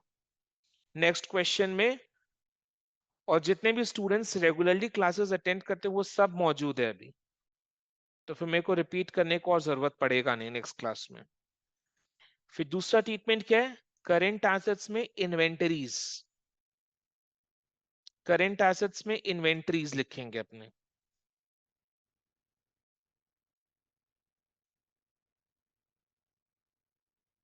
This is my closing stock. Sir ये नोट 4 है ना? का चीज का नोट 4? नहीं, नोट 4 हर चीज का नोट देने का जरूरत नहीं है रे। चेंजेस इन इन्वेंटरीज का नोट दे दिया, फिर क्लोजिंग स्टॉक को डायरेक्टली करेंट एसेट्स में लिख दिया, दैट इज इट। हर चीज का नोट देने का जरूरत नहीं है। रियल लाइफ में हर चीज का नोट आ जाएगा, बिकॉज कंपनीज, रियल लाइफ का कंपनीज में बहुत सारा स्टॉक्स वगैरह होता है, तो डिटेल्स काफी सारे मिल जाएंगे आपको। बट अभी आपको देने का जरूरत नहीं है, ठीक है। सर मतलब जिसमें एक से ज्यादा एडजस्टमेंट है उसी का नोट होगा, जो सिंगल आइटम है उसको डायरेक्ट दिखा देंगे। Absolutely correct, correctly identified. सुना आपने युवराज ने क्या बोला, वैसे ही करना है। उसने बोला कि सर अगर एक सिंगल आइटम है जिसमें एडजस्टमेंट्स एडिशन सब्ट्रैक्शन नहीं है तो उसको अपने डायरेक्टली लिख देंगे, उसके नोट का जरूरत नहीं पड़ेगा, ठीक है। Yes sir. 124840, ठीक है, दो जगह ट्रीटमेंट हो गया इसका। Next, provide for interest on bank loan for 6 months। Provide for interest on bank loan for 6 months। Bank loan कितने का है देखो तो, बैंक लोन कितने का दिखाई दे रहा है, 50,000 का। इंटरेस्ट ऑन बैंक लोन कितना है, 18%। 18% बैंक लोन सिक्योर्ड 50,000। तो बैंक लोन 50,000 का है, इंटरेस्ट का rate is 18% per annum. Provide for interest on bank loan for 6 months, यानी 6 months का बैंक लोन का इंटरेस्ट का खर्चा अपने को और जोड़ना पड़ेगा। 6 months का खर्चा अपने को और जोड़ना पड़ेगा, समझ में आया। सो 50,000 पर 18% इंटू 6/12 कितना आ रहा है, 4,500। यानी 6 महीने का इंटरेस्ट का खर्चा आपको और जोड़ना पड़ेगा। प्रोवाइड फॉर मतलब क्या, एक्सपेंस की तरह ट्रीट करना है। 4,500 6 महीने का खर्चा, 6 महीने का इंटरेस्ट का एक्सपेंस आपको और जोड़ना पड़ेगा। 6 महीने का इंटरेस्ट का एक्सपेंस आपको और जोड़ना पड़ेगा। 6 महीने का इंटरेस्ट का एक्सपेंस आपको और जोड़ना पड़ेगा। That is the meaning of the word provide for. Provide for means you have to treat it as an expense. Provide मतलब क्या, प्रोविजन क्रिएट करना, यानी प्रॉफिट में से अमाउंट को निकालना। प्रॉफिट में से अमाउंट को निकालना मतलब क्या, एक्सपेंस की तरह ट्रीट करना। तो 6 महीने का इंटरेस्ट एक्सपेंस आपको और लेना पड़ेगा। अब ट्रायल बैलेंस में इंटरेस्ट ऑन बैंक लोन कितना है, 4,500। 4,500 मतलब समझ ही जाओ, ये बाकी 6 महीने का है। यानी 6 महीने का इंटरेस्ट ऑन लोन, ये बाकी 6 महीने का इंटरेस्ट ऑन लोन है, ये बाकी 6 महीने का इंटरेस्ट ऑन लोन है।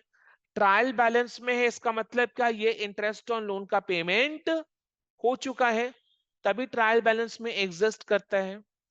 इंटरेस्ट का पेमेंट हो जाता है तो इंटरेस्ट का जर्नल एंट्री पास होता है, लेजर में पोस्टिंग होता है, और वो ट्रायल बैलेंस में आता है। तो ट्रायल बैलेंस में जो इंटरेस्ट ऑन लोन है, यानी वो इंटरेस्ट ऑन लोन का पेमेंट हो चुका है। तो पहला 6 महीने का इंटरेस्ट ऑन लोन का पेमेंट 4,500 हो चुका है। बाकी 6 महीने का इंटरेस्ट ऑन लोन का पेमेंट करना बाकी है, वो आउटस्टैंडिंग है। तो टोटल इंटरेस्ट कितना हो गया, 50,000 इंटू 18%, 9,000, जिसमें से 4,500 पहला 6 महीने का इंटरेस्ट का पेमेंट हो चुका है, ट्रायल बैलेंस में। बाकी 4,500 बाकी 6 महीने का इंटरेस्ट का पेमेंट नहीं हुआ है, उसके बारे में एडिशन इंफॉर्मेशन में बोला हुआ है, ठीक है, समझ में आया। ठीक है, तो जो इंटरेस्ट ऑन लोन का पेमेंट नहीं हुआ, 4,500 बाकी 6 महीने का इंटरेस्ट ऑन लोन का पेमेंट नहीं हुआ, इसका दो जगह ट्रीटमेंट कैसे होगा। एक अपने क्या करेंगे, आउटस्टैंडिंग इंटरेस्ट है ना, तो आउटस्टैंडिंग को क्या करते हैं, एक्सपेंस में ऐड करते हैं। इंटरेस्ट ऑन बैंक लोन का जो एक्सपेंस है, इंटरेस्ट ऑन बैंक लोन का जो एक्सपेंस है, उसमें बाकी 6 महीने का इंटरेस्ट ऑन लोन जो आउटस्टैंडिंग है 4,500 वो ऐड करेंगे। सो टोटल इंटरेस्ट एक्सपेंस कितना आ जाएगा, 9,000। फिर ये जो 4,500 का इंटरेस्ट ऑन लोन आपने पेमेंट नहीं किया, ये बाकी जो 6 महीने का इंटरेस्ट ऑन लोन का पेमेंट आपने नहीं किया, ये क्या है, लाइबिलिटी ना, पेमेंट करना बाकी है तो लाइबिलिटी हो गया ना। तो अदर करेंट लाइबिलिटीज में इसको ऐड कर देंगे, जहां पर आउटस्टैंडिंग वेजेस, आउटस्टैंडिंग सैलरीज लिखे ना, वहीं पर अदर करेंट लाइबिलिटीज में outstanding bank loan, outstanding interest on bank loan को लिखेंगे। समझ में आया? ये सोनू। और इंटरेस्ट ऑन बैंक लोन क्या है? इंटरेस्ट ऑन बैंक लोन क्या है? It is finance cost. Interest on bank loan क्या है? It is finance cost. Interest on bank loan क्या है? It is finance cost. It is finance cost. तो next अपने जो नोट प्रिपेयर करेंगे, नोट 4 जो प्रिपेयर करेंगे,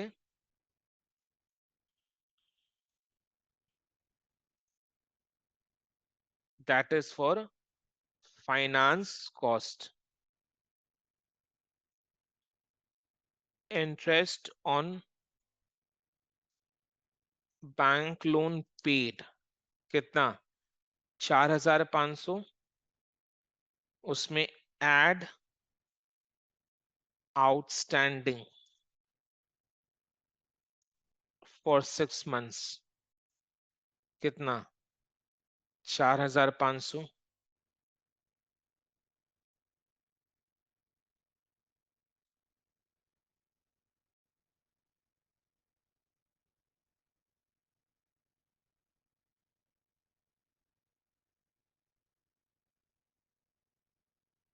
9,000।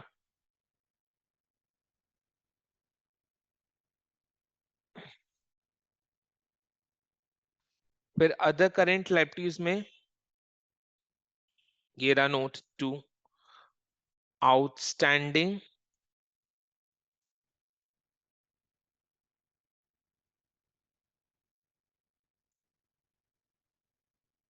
Interest on loan 4,500।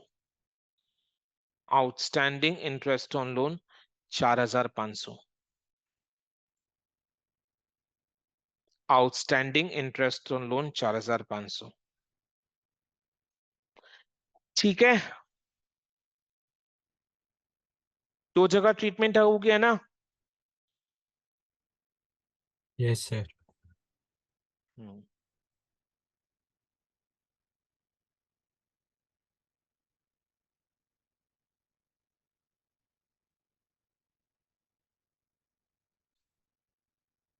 Next next item की अपने सीरियली मूव करे, जिस ऑर्डर में क्वेश्चन में इंफॉर्मेशन दिया हुआ है उस ऑर्डर में अपने चल रहे हैं, राइट?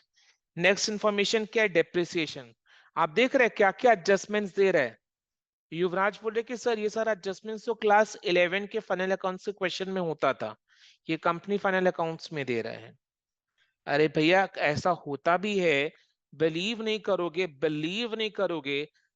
सीयू का पेपर्स चेक करता हूँ, स्टूडेंट्स लोग कंपनी फाइनल अकाउंट्स पढ़कर नहीं जाता है, बेवकूफी करता है। तो उन लोग क्या करता है, ये एडजस्टमेंट्स को देखकर उन लोग के अंदर क्लास 11 का आत्मा जाग उठता है। तो उन लोग क्या करता है, टी शेप वाला हॉरिजॉन्टल फॉर्मेट वाला टी शेप वाला trading and profit and loss account and balance sheet prepare करके आ जाता है ये सारे एडजस्टमेंट्स के साथ। बट उसमें तो पूरा जीरो मिलेगा ना, बिकॉज शेड्यूल 3 का फॉर्मेट तो फॉलो किया नहीं। तो लोग एडजस्टमेंट्स को देखकर इतना खुश हो जाता है कि मेरे को क्वेश्चन आता है, मैंने पे चैप्टर नहीं पढ़ा तो क्या हुआ, ये क्वेश्चन मैं अटेम्प्ट कर सकता हूँ। और उनके अंदर क्लास 11 का आत्मा जागता है। उन लोग कैसे सॉल्व करता है इसको, पूरा सोल ट्रेडर का फाइनल अकाउंट्स का क्वेश्चन समझ के सॉल्व कर देता है। बट क्या करे, जीरो मिलता है उन लोग को। तो मैंने आपको बोला भी कंपनी फाइनल अकाउंट्स जो बड़े बड़े चैप्टर्स है ना वो ज्यादा इजी है। आपको ये सारे चैप्टर्स बहुत इजी लगेंगे, company final accounts, amalgamation, internal reconstruction, बड़े बड़े चैप्टर्स 15 नंबर के ज्यादा इजी है, right? Depreciation, plant and machinery पर डेप्रिसिएशन प्रोवाइड करना है। प्लांट एंड मशीनरी कितना है भाई, दिखा दो कोई। 1,28,400। एंड और एक चीज पर डेप्रिसिएशन प्रोवाइड करना, ऑफिस फर्नीचर पर 15%। ऑफिस फर्नीचर दिखा दो कितने का है, सिर्फ 5,000 का है। ऑफिस फर्नीचर कितने का है, सिर्फ 5,000 का। ठीक है, तो जो प्लांट एंड मशीनरी, फर्नीचर वगैरह क्या है, ये सारे फिक्स्ड एसेट्स है, ये सारे फिक्स्ड एसेट्स है। फिक्स्ड एसेट्स बोले तो non current asset, non current asset में these are property plant and equipment, non current asset में these are property plant and equipment, property plant and equipment, वो भी टैंजिबल एसेट्स। अच्छा, depreciation का treatment अपने final accounts में कैसे करते हैं याद करो। सोल ट्रेडर के केस में डेप्रिसिएशन को अपने कैसे ट्रीट करते हैं सर, डेप्रिसिएशन अपने कैलकुलेट करते हैं, फिर उसको अपने क्या करते हैं ना, बैलेंस शीट का जो असेट का साइड है, बैलेंस शीट का जो असेट का साइड है उसमें असेट से लेस डेप्रिसिएशन लिख देते हैं, लेस डेप्रिसिएशन लिख के वो डेप्रिसिएशन का अमाउंट को पीएल के डेबिट के साइड में टू डेप्रिसिएशन लिख देते हैं। इस तरीके से डेप्रिसिएशन का दो जगह ट्रीटमेंट होता है, एक असेट से लेस डेप्रिसिएशन, दूसरा पीएल के डेबिट में टू डेप्रिसिएशन। वही सेम चीज अपने करेंगे अभी, देखो ना वही सेम चीज होगा।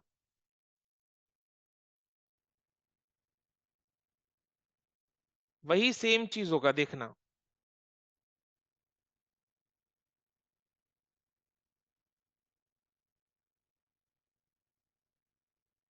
देखो क्या कर रहे हैं अपने, प्लांट एंड मशीनरी है तो ये नोट अपने असेट के साइड के लिए बना रहे हैं, प्लांट एंड मशीनरी,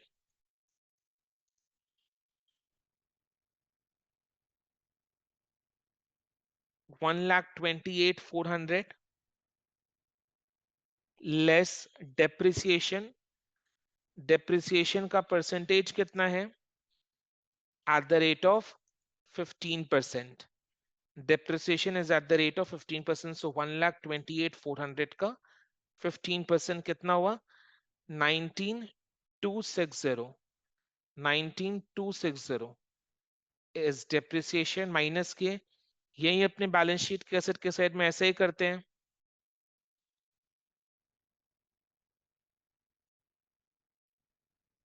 ठीक है, तो 1,09,140 आ रहा है, एंड देन उसके बाद नेक्स्ट कैफ फर्नीचर, वो कितने का था, आई थिंक 5,000 का था, 5,000 का था, डेप्रिसिएशन का rate 10%, less depreciation at the rate of 10%, कितना हो गया बोलो, 500 हो गया।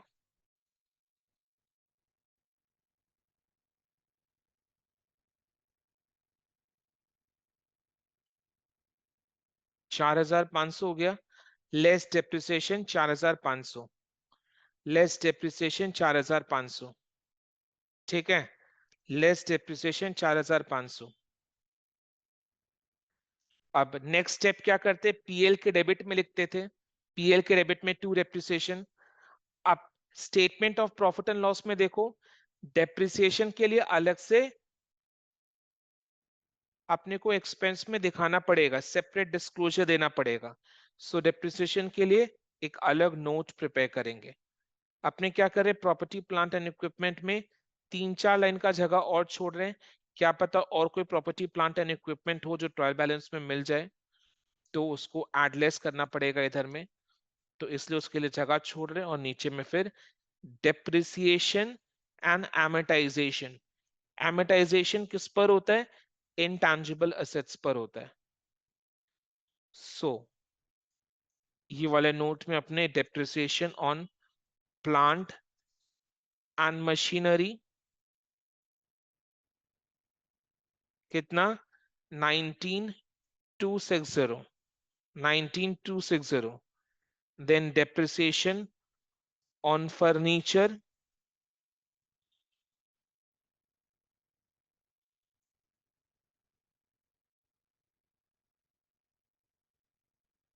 500। जगह छोड़ दो, क्या पता और कोई डेप्रिसिएशन मिल जाए, जगह छोड़ने में क्या है, दो दो एक लाइन का जगह छोड़ो, क्या पता और कोई डेप्रिसिएशन बाद में मिल जाए। ठीक है, तभी फिलहाल के लिए तो इतना ही।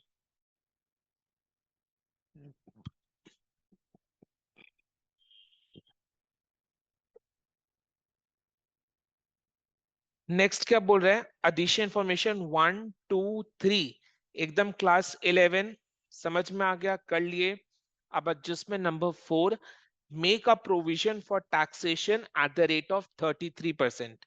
ये भी सिंपल है, ये भी सिंपल है। Make a provision for taxation at the rate of 33%। जो प्रॉफिट बिफोर टैक्स है ना, जो प्रॉफिट बिफोर टैक्स है, जो प्रॉफिट बिफोर टैक्स है, वो प्रॉफिट बिफोर टैक्स का 33% is the amount of current year का टैक्स। ठीक है, is the amount of current year का टैक्स। तो अपने तो प्रॉफिट बिफोर टैक्स अभी कैलकुलेट किए नहीं। ये जो करेंट टैक्स एक्सपेंस है ना, ये जो करेंट टैक्स एक्सपेंस है, this is 33% of profit before tax.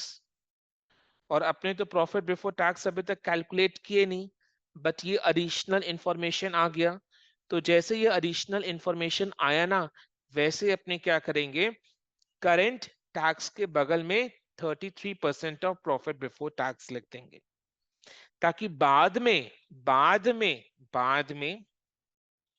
ठीक है, बाद में जब अपने प्रॉफिट बिफोर टैक्स निकाले तो करंट ईयर का टैक्स निकालना अपने को याद रहे, बाद में याद रहे बोलकर अपने लिख।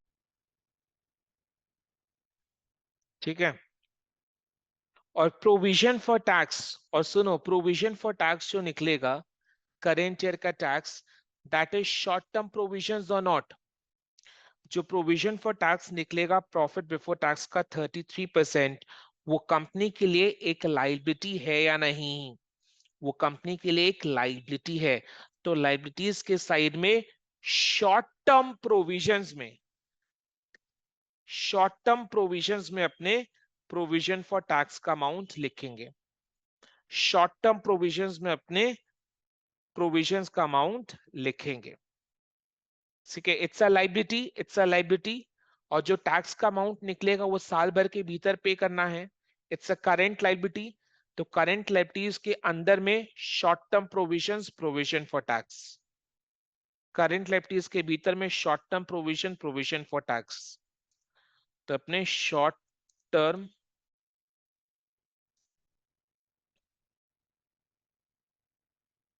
प्रोविजंस ब्रैकेट में लिख दो पीएफटी। जब पीएफटी का अमाउंट निकालेंगे तब अपने इधर में इसको लिख देंगे प्रोविजन फॉर टैक्स। आपको एग्जाम में पीएफटी नहीं लिखना है, प्रोविजन फॉर टैक्स पूरा लिखना है। ठीक है, provision for tax. Okay, done.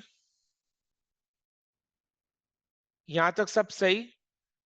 जगह छोड़ दिए, लिखकर जगह छोड़ दिए, ताकि बाद में जब प्रोविजन फॉर टैक्स का अमाउंट निकालेंगे ना, तो उसको वहां पर लिख दिए। नहीं तो बाद में तो एडजस्टमेंट छूट जाएगा। अगर अभी नहीं लिखोगे तो बाद में इसका एडजस्टमेंट छूट जाएगा। तो छूटे नहीं बोलकर अपने क्या लिख रहे हैं। तभी तो मैं बोल रहा हूं ना कि सीरियल ऑर्डर फॉलो करो। जिस ऑर्डर में क्वेश्चन में इंफॉर्मेशन दिया हुआ है, उस ऑर्डर में उस इंफॉर्मेशन को सॉल्यूशन में ट्रीटमेंट दो। तो क्या होगा ना, इससे ना कोई भी आइटम छूटेगा नहीं और आपका कम टाइम में क्वेश्चन सॉल्व होगा और सही सॉल्व होगा। ठीक है, तो एक तरीके से एडिशनल इंफॉर्मेशन नंबर 4 भी हमारा कंप्लीट हो जाता है। अब एडिशनल नंबर 5 की कहानी सुनना, बहुत इंटरेस्टिंग है एडिशनल नंबर 5 की कहानी। The directors, the directors recommend a dividend at the rate of 15% for the current year. Share capital कितना है? 4 लाख। देखो ट्रायल बैलेंस, ऊपर में देखो ट्रायल बैलेंस में दिख रहा है 4 लाख। ये रहा देखो 4 लाख। जस्ट एडिशनल इंफॉर्मेशन के ऊपर में ट्रायल बैलेंस का टोटल जहां पर है उसके ऊपर में देखो शेयर कैपिटल 4 लाख दिखाई दे रहा है। तो शेयर कैपिटल कितना है? 4 लाख। 4 लाख का 15% कितना हो गया? 60,000 रुपीज। सो 60,000 रुपीज का डिविडेंड डायरेक्टर्स ने प्रपोज किया है। डायरेक्टर्स ने प्रपोज किया है। ठीक है, अब ध्यान से सुनना। क्या होता है, डायरेक्टर्स डिविडेंड का रेट प्रपोज करते हैं। ईयर एंड में डायरेक्टर्स ईयर एंड में डायरेक्टर्स डिविडेंड का एक परसेंटेज, एक रेट प्रपोज करते हैं। ईयर एंड होने के बाद उस फाइनेंशियल ईयर का एक एजीएम बैठाया जाता है, एजीएम मतलब annual general meeting of all the share holders, जिसमें सारे शेयर होल्डर्स मीटिंग करते हैं। उसमें डायरेक्टर्स अपना प्रपोजल रखते हैं कि हम 15% का डिविडेंड रेकमेंड करते हैं, प्रपोज करते हैं। फिर शेयर होल्डर्स क्या करते हैं, डायरेक्टर्स के प्रपोजल को फाइनलाइज करते हैं कि 15% रखना है या 15% से कम रखना है। शेयर होल्डर्स लोग फाइनलाइज किए करते हैं कि डिविडेंड का परसेंटेज 15% रखना है या 15% से कम रखना है। ये डायरेक्टर्स फाइनल ये शेयर होल्डर्स फाइनलाइज करते हैं। ये शेयर होल्डर्स फाइनलाइज करते हैं कि डिविडेंड का परसेंटेज 15% रखना है या 15% से कम रखना है। आई बात समझ में? ठीक है। सो जब शेयर होल्डर्स एजीएम में डायरेक्टर्स जब शेयर होल्डर्स एजीएम में डिविडेंड का परसेंटेज को फाइनलाइज करते हैं, जब डायरेक्टर्स एजीएम में डिविडेंड का परसेंटेज को फाइनलाइज करते हैं, तब जाकर that amount of dividend is payable by the company to the shareholders. जब शेयर होल्डर्स फाइनलाइज करते हैं तब जाकर that dividend is payable by the company to the shareholders, by the company to the shareholders, then it becomes a liability for the company. Then it becomes a liability for the company when the share when in the AGM, when in the AGM shareholders finalize the rate of dividend, then that dividend becomes payable by the company. Then that dividend becomes payable by the company. Then that dividend is payable by the company. ठीक है?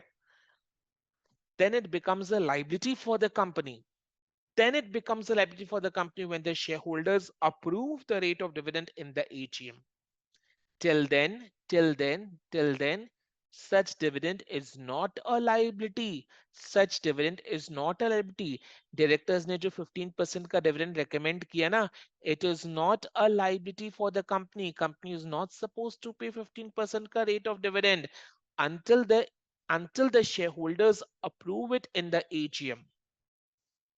So this 15% का dividend 60,000 rupees is not a liability. इसको अपने क्या बोलकर present करते हैं? Contingent liability. Contingent liability, इसको अपने क्या बोलकर प्रेजेंट करते हैं? Contingent liability.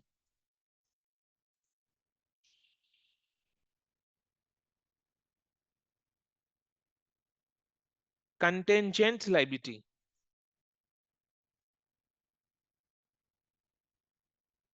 ठीक है, बिकॉज इट इज कंटेंजेंट। होगा या नहीं होगा बाद में पता चलेगा, जब शेयर होल्डर्स का एजीएम होगा तब पता चलेगा। तो ये बुक्स में नहीं आता, ये बुक्स में नहीं आता, ये नोट्स टू अकाउंट्स में ही रह जाता है। तभी इसका एक ही जगह ट्रीटमेंट होगा, तभी इसका एक ही जगह ट्रीटमेंट होगा, ये बुक्स में नहीं आता।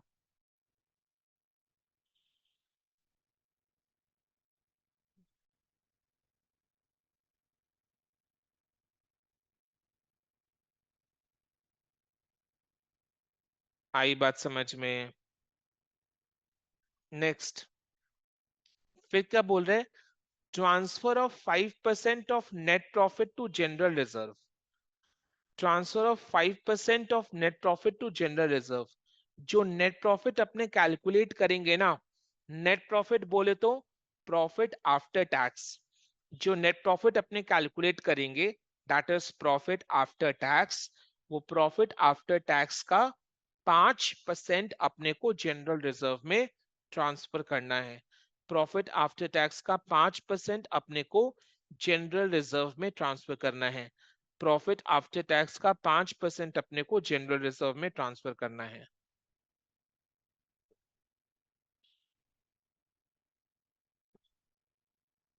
ठीक है। सो मतलब प्रॉफिट आफ्टर टैक्स का 5% निकालो पीएल से और उसको जनरल रिजर्व में ट्रांसफर करो। इसके लिए अपने क्या करेंगे, ध्यान से सुना, एक नोट 8 प्रिपेयर करेंगे जिसमें लिखेंगे सरप्लस। सरप्लस मतलब रिजर्व्स एंड सरप्लस। ए में आ जाएगा जनरल रिजर्व, जनरल रिजर्व ठीक है, इसके नीचे एक लाइन का जगह छोड़ो। सर एक लाइन का जगह क्यों छोड़ना है? Opening balance of general reserve को लिखने के लिए। सर वो तो पता नहीं है। अरे क्या पता, ट्रायल बैलेंस में दिया होगा, तो उसके लिए एक लाइन का जगह छोड़ दो। Opening balance, opening balance on 1 अप्रैल 2021। फिर उसमें ऐड करेंगे transfer of 5% of net profit. ठीक है, समझ में आया? Transfer of 5% of net profit. Sir ये अमाउंट तो पता नहीं है, तो मैं कब अमाउंट पुट कर रहा हूं? मैं तो अमाउंट पुट नहीं कर रहा हूं, मैं तो अमाउंट के लिए जगह छोड़ रहा हूं। बिकॉज ये तो तब निकल पाएगा जब अपने प्रॉफिट आफ्टर टैक्स निकाल पाएंगे। फिर स्टेटमेंट ऑफ बी में statement of profit and loss का बैलेंस लिखेंगे, उसमें भी ओपनिंग बैलेंस आएगा। ओपनिंग बैलेंस कहां से पता चलेगा? सर ट्रायल बैलेंस से पता चलेगा। उसमें अपने ऐड करेंगे net profit for the year, net profit for the year which is nothing but the amount of profit after tax, which is nothing but the amount of profit after tax। ठीक है, फिर वहां से अपने less करेंगे, less transfer to general reserve. मतलब profit में से निकाला और जनरल रिजर्व में ऐड किया, प्रॉफिट में से निकाला और जनरल रिजर्व में ऐड किया। तो इसका दो जगह ट्रीटमेंट ऐसे हो गया, एक प्रॉफिट से माइनस किए, दूसरा जनरल रिजर्व में ऐड किए। पीएल से माइनस किए, दूसरा जनरल रिजर्व में ऐड किए, तो दो जगह ट्रीटमेंट हो गया इसका। आई बात समझ में? यस और नो? यहां तक क्लियर है सबको? एक बार चैट बॉक्स में यस नो बोलेंगे। तो इसी के साथ सारा एडिशनल इंफॉर्मेशन का ट्रीटमेंट अपने कर चुके हैं। कैसे करना है, एक स्ट्रैटेजी, एक अप्रोच क्लियर हुआ, एक स्ट्रैटेजी, एक अप्रोच क्लियर हुआ। नेक्स्ट, एडिशनल इंफॉर्मेशन का सारा ट्रीटमेंट करने के बाद अपने क्या करना है? अपने को बोलो, ट्रायल बैलेंस में जितने भी सारे आइटम्स है उसका ट्रीटमेंट फाइनल अकाउंट्स में एक ही जगह देकर चलना है, एक ही जगह। राइट, सबसे पहले क्या दिया हुआ है? Stock on 1 April 2021। Stock on 1 अप्रैल 2021, ये क्या है? Opening stock. अब खुद याद करो ओपनिंग स्टॉक कहां आया था, खुद याद करो ओपनिंग स्टॉक कहां आया था? चेंजेस इन इन्वेंट्रीज में। ट्रायल बैलेंस में जितना भी सारा आइटम्स आ रहा है बच्चा लोग, वो सब एक ही जगह जाएगा। राइट, एक ही जगह। तो ओपनिंग स्टॉक कितना है? 1,86,420, 1,86,420, 1,86,420। इसका टोटल कर लो अब, कितना आ रहा है? 61,580, 61,580, 61,580। ठीक है, चलो, ओपनिंग स्टॉक का ट्रीटमेंट हो गया। नेक्स्ट क्या दिया हुआ है? Purchases and sales. Purchases and sales, purchases कहां जाएगा? याद करो, statement of profit and loss में रॉ मटेरियल्स कंज्यूम्ड, यानी कंजम्पशन ऑफ रॉ मटेरियल्स के नीचे में purchases of stock and trade का जगह था या नहीं? जगह था ना। एंड सेल्स मतलब क्या? Revenue from operations. सेल्स मतलब क्या? Revenue from operations. और इसके नीचे देखो क्या दिया हुआ है? रिटर्न्स दिया हुआ है। तो रिटर्न्स को अपने क्या करेंगे? माइनस करेंगे। रिटर्न्स को अपने क्या करें? माइनस करेंगे। डेबिट के कॉलम में जो रिटर्न है, फटाफट बताना चैट बॉक्स में, डेबिट के कॉलम में जो रिटर्न है वो सेल्स रिटर्न है या परचेजेस रिटर्न है? SR फॉर सेल्स रिटर्न, ठीक है, and sales. P that is sales return. Because sales अगर क्रेडिट के कॉलम में है तो सेल्स रिटर्न डेबिट के कॉलम में होगा। परचेजेस अगर डेबिट के कॉलम में है तो परचेजेस रिटर्न क्रेडिट के कॉलम में होगा, तो रिटर्न्स हमेशा ऑपोजिट कॉलम में होता है। अब रिटर्न्स को क्या करना है, माइनस करके दिखाना है।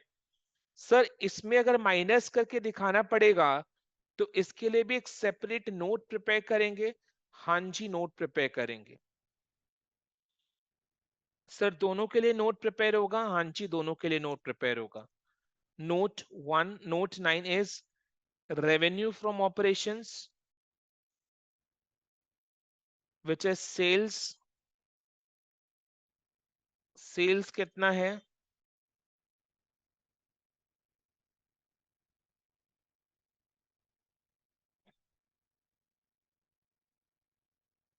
$11,69,900। 11,69,900 बहुत कॉम्प्लेक्स फिगर्स देता है। उफ। Less sales return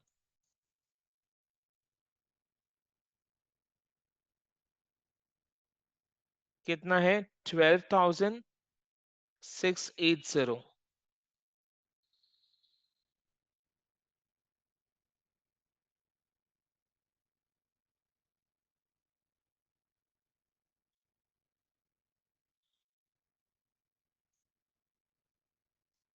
$11,57,220। Then note 10, purchases of stock in trade,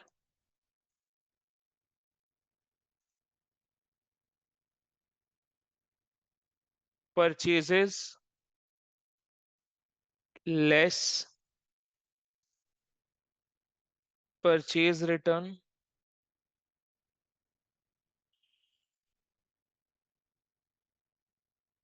$7,18,210,98। Purchases return कितना है? 9850। ठीक है, 9850। हमेशा जब परचेजेस लेस परचेजेस रिटर्न करोगे ना, हमेशा कैरेज इनवर्ट के लिए चेक कर लेना, बिकॉज कैरेज इनवर्ट का खर्चा अपने ऐड करते हैं। हमेशा परचेजेस लेस परचेजेस रिटर्न करोगे ना, तो कैरेज इनवर्ट के लिए चेक कर लेना, कैरेज इनवर्ट हमेशा अपने ऐड करते हैं। ठीक है, एक बार खाली चेक कर लो कैरेज इनवर्ट है। हाँ है, 4910 का, 4910 का कैरेज इनवर्ट है। तो कैरेज इनवर्ट को ऐड करो, एक ही बार में झमेला खत्म। तो इस तरीके से ट्रायल बैलेंस का हर एक आइटम एक ही जगह जा रहा है। कैरेज इनवर्ट कितना है? 4910। ये लास्ट टाइम में फॉर्मेट समझाते वक्त बताया भी था आपको कि कैरेज इनवर्ट ऐड होगा।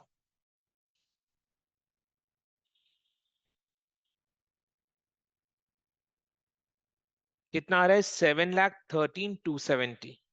7,13,270। 7,13,270। ओके, चलो नेक्स्ट। मैन्युफैक्चरिंग वेजेस, इसका ट्रीटमेंट हो चुका है। मैन्युफैक्चरिंग वेजेस इसका ट्रीटमेंट हो चुका है, ऑलरेडी अपने कर चुके हैं। एम्प्लॉय बेनिफिट एक्सपेंस याद करो, add outstanding. Then sundry manufacturing expenses. Sundry manufacturing expenses ये कहां जाएगा? इसके लिए तो खुद देखो, पीएल अदर में देखो, एक्सपेंसेस। अदर एक्सपेंसेस में, एब्सोल्युटली करेक्ट। अदर एक्सपेंसेस में नोट 11। अदर एक्सपेंसेस में तो बहुत सारा आइटम जाएगा, बिकॉज ऊपर में है ही क्या? Consumption of materials, then purchases of stock in trade, changes in inventories, employee benefit expense, finance cost, depreciation amortization, and then उसके बाद अदर एक्सपेंसेस। तो बाकी सारे जितने भी एक्सपेंसेस वो सारे इधर में आएंगे। तो सन्ड्री मैन्युफैक्चरिंग एक्सपेंसेस 19,240 इधर में आ जाएगा। सन्ड्री मैन्युफैक्चरिंग एक्सपेंसेस 19,240 इधर में आया, 19,240 इधर में आया। नोट में, नोट के लिए जगह छोड़ दो बिकॉज और बहुत सारे एक्सपेंसेस हो सकते हैं। कैरेज एंड वर्ड, ये अपने कैरेज एंड वर्ड क्या किए बेटा, अपने परचेजेस के साथ ऐड कर दिए, हो गया इसका treatment. Then 18% bank loan secured, ये कहां जाएगा, non current liabilities, long term borrowings, non current liabilities, long term borrowings, इसके लिए नोट देना जरूरी नहीं है गौरव, इसके लिए नोट देना जरूरी नहीं है। नॉन करेंट लाइबिलिटीज में ये लॉन्ग टर्म बोरोइंग्स बोल के चला जाएगा, a long term borrowings.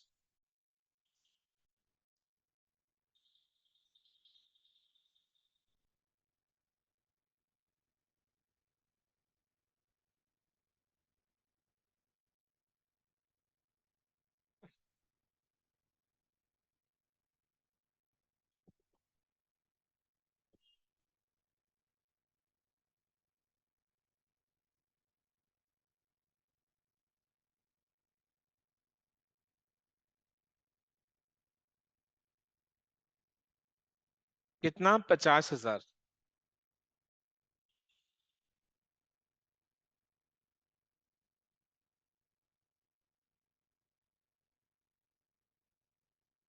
Then next, interest on bank loan, इसका ट्रीटमेंट ऑलरेडी हो चुका है। ऑफिस सैलरीज एंड एक्सपेंसेस, इसका ट्रीटमेंट भी अपने कर चुके हैं। ऑडिटर्स फीस, ऑडिटर्स फीस कहां जाएगा, अदर एक्सपेंसेस में, ऑडिटर्स फीस अदर एक्सपेंसेस में जाएगा। मैंने इसलिए बोला ना अदर एक्सपेंसेस का जगह छोड़ दो, अदर एक्सपेंसेस का जगह छोड़ दो।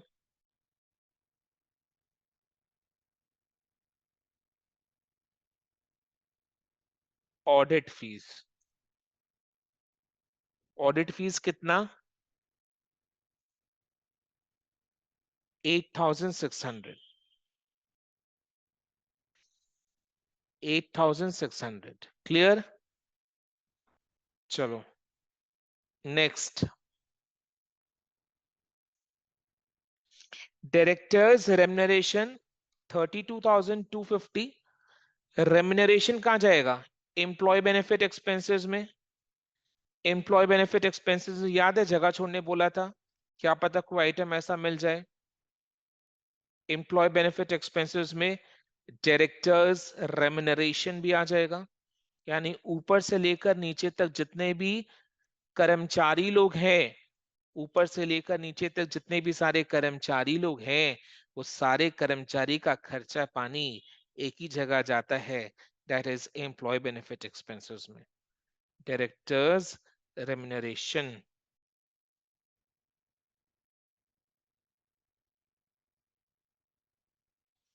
फ्री होल्ड प्रमाइसेस कहाँ जाएगा, प्रॉपर्टी प्लांट एंड इक्विपमेंट में।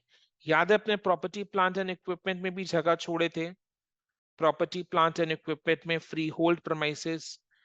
फ्री होल्ड प्रमाइसेस मतलब क्या, खुद का ओनरशिप का प्रॉपर्टी। फ्री होल्ड प्रमाइसेस मतलब क्या, खुद का ओनरशिप का property. 1,64,210, 1,64,210, 1,64,210। Then next, plant machinery furniture ले चुके। ओके देन पेटेंट्स, पेटेंट्स कहाँ जाएगा, property plant and equipment intangibles में। Property plant and equipment intangibles में पेटेंट 20,000 का, 20,000 का patent property plant and equipment intangibles में जाएगा। लास्ट डे बैलेंस शीट का फॉर्मेट कराया था, कुछ लोग नहीं कर पाए थे, ठीक है, तो उनके लिए बता रहा हूं, ठीक है। सो ए में property plant and equipment tangible assets में property, sorry non current asset में प्रॉपर्टी प्लांट एंड इक्विपमेंट, उसके नीचे रोमन 1 में टैंजिबल एसेट्स, जिसके लिए अपने नोट प्रिपेयर कर रहे हैं, जिसके लिए अपने नोट प्रिपेयर कर रहे हैं, और दूसरा इनटैंजिबल एसेट, एक ही तो है पेटेंट, एक ही तो है patent, intangible asset.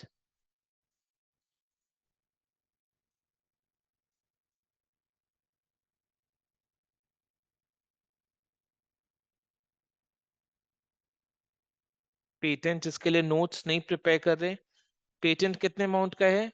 20,000, I think 20,000, 20,000 का पेटेंट है। ओके, पेटेंट हो गया। देन उसके बाद डेटर्स एंड क्रेडिटर्स। डेटर्स कहाँ जाएगा? Current asset, trade receivables. Trade receivables में क्या आता है? Bills receivable plus सन्डी debtors. And trade payables में बिल्स पेबल बस सन्डी क्रेडिटर्स, राइट? तो डेटर्स कहाँ जाएगा? करेंट एसेट में ट्रेड रिसीवेबल्स। क्रेडिटर्स कहाँ जाएगा? करेंट लायबिलिटीज में ट्रेड पेबल्स।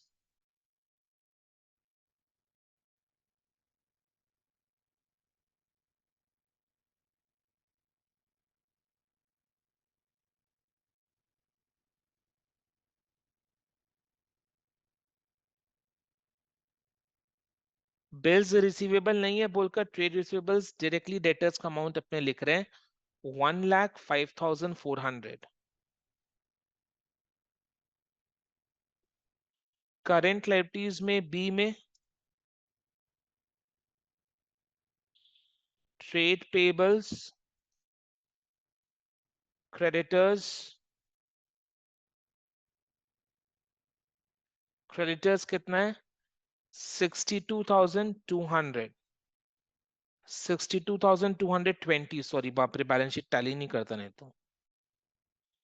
62,220। अगर फिगर में मिस्टेक हो रहा है प्लीज टोक देना, हाँ, मेरे को तो समझाना भी होता है साथ में, तो उसमें सिली मिस्टेक्स हो सकता है ना। 62,220। देन नेक्स्ट क्या है? Cash in hand, cash at bank. Cash in hand, cash at bank, ये सारे करेंट एसेट में जाएंगे। अपने क्या करेंगे? इसके लिए एक अलग नोट प्रिपेयर करेंगे, कैश एंड कैश इक्विवेलेंट। दो ठो है ना, बट अपने तो एक ही लिखते हैं, कैश एंड कैश इक्विवेलेंट। तो उसमें दो ठो है, दो ठो as in cash in hand और कैश एट बैंक है। तो नोट 12 दोनों को ऐड करके लिखना पड़ेगा, कैश एंड कैश इक्विवेलेंट।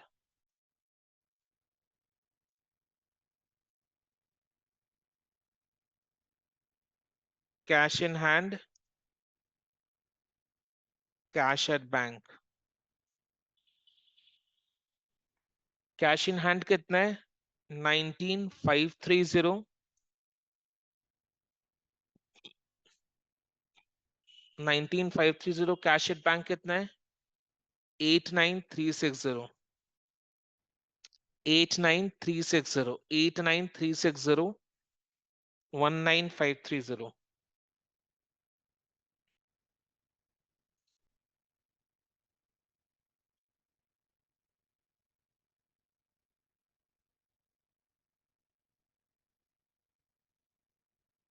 ठीक है, समझ में आया? यस और no? Yes sir. Okay. Then advance tax. Advance tax याद है? करेंट एसेट के नीचे में एक हेडिंग था, short term loans and advances. Short term loans and advances last day करवाया था ना बैलेंस शीट का फॉर्मेट समझाते वक्त।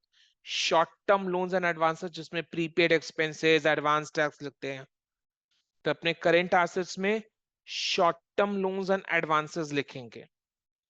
करेंट एसेट्स में short term loans and advances, see short term loans and advances.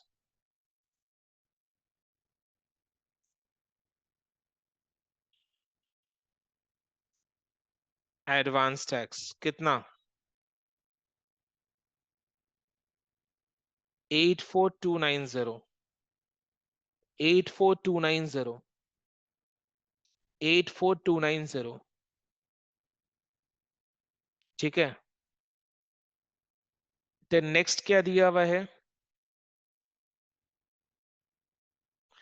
Profit and loss statement as on 1st April 2021, 38,640 का दिया हुआ है, 38,640। ये अपने पीएल के ओपनिंग बैलेंस में लिखेंगे।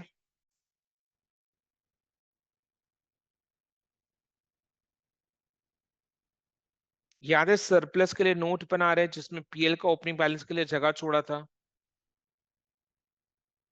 आगे वो जगह को यूज करने का टाइम कितना? 38,640। आप लोग को भी हैबिट हो जाएगा 38,640। देन उसके बाद लास्ट आइटम क्या है? Share capital 4 lakh. Share capital 4 lakh, ये तो अपने शेयर होल्डर्स फंड में लिखेंगे, शेयर कैपिटल 4 लाख। इसके लिए आप चाहो तो नोट बना सकते हो कि authorised capital 1 lakh equity shares of ₹10 each है, जिसमें से issued subscribed and paid up 40,000 equity shares of ₹10 each 4 lakh है। इसके लिए आप चाहो तो नोट बना सकते हो, चाहो तो इग्नोर कर सकते हो, जैसा भी आपको ठीक लगे। क्लियर? मार्क्स डिडक्ट नहीं होगा, राइट? तो ये हो गया, ट्रायल बैलेंस का सारा आइटम्स ले लिया और एडिशनल इंफॉर्मेशन का सारा आइटम्स अपने कंसिडर कर लिए। अब नेक्स्ट अपने को क्या करना है? What is the next step? Next step में अपने क्या करेंगे? नेक्स्ट स्टेप में अपने क्या करेंगे बोलो तो? नेक्स्ट स्टेप में जितने भी सारे नोट्स टू अकाउंट्स है ना, जितने भी सारे नोट्स टू अकाउंट्स है, उनको टोटल करके सही जगह प्लेस करेंगे। After trial balance and this additional information, notes to accounts में जितना भी सारा आइटम्स है उसको टोटल करके सही जगह प्लेस करेंगे, नोट नंबर के साथ। नोट नंबर के साथ सबसे पहला एम्प्लॉय बेनिफिट एक्सपेंस, सबसे पहले एम्प्लॉय बेनिफिट एक्सपेंस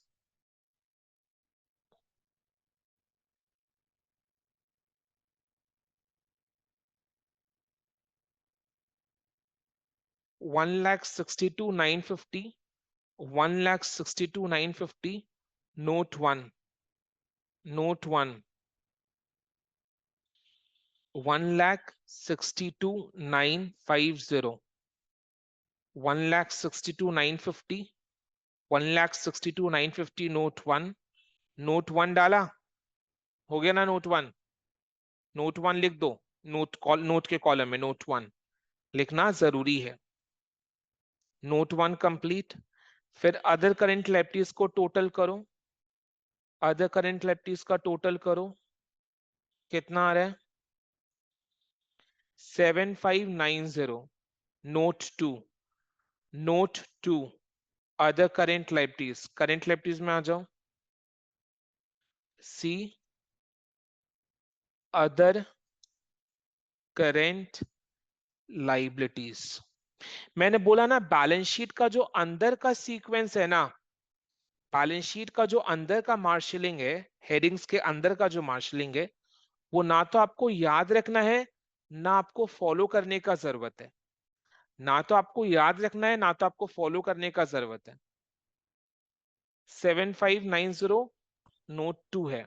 सर हाँ, सर तब पीएल का हम लोग को जैसे दिया हुआ है वैसे करना होगा। हाँ, पीएल का जैसे दिया वैसे करना है, बट बैलेंस शीट में ऐसे ही करना है। पीएल में जैसे आप क्या कर सकते हो, ये एक्स्ट्रा एक्सेप्शनल आइटम्स को नहीं लिखोगे, टोटल एक्सपेंसेस के नीचे सीधा प्रॉफिट बिफोर टैक्स, फिर tax expense, current tax, deferred tax and profit after tax. मतलब पीएल में भी अगर एक दो आइटम ऊपर नीचे होता है ना, तो उसके लिए मार्क्स डिडक्ट नहीं होता, उसके लिए निश्चिंत रहो। सो एज सच आपको बैलेंस शीट के आइटम्स को याद रखने की जरूरत नहीं है। फिर changes in inventories of finish goods WIP and stock in trade 61,580, note 3, note 3, PL में note 3 61,580 note 3 61,580 then finance cost 9,000 note 4 PL में note 4 finance cost 9,000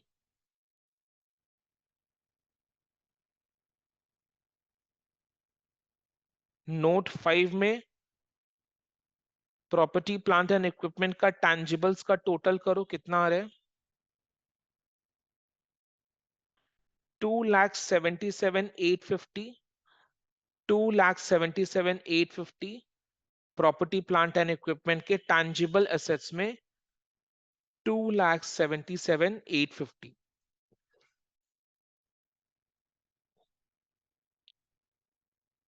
2,77,850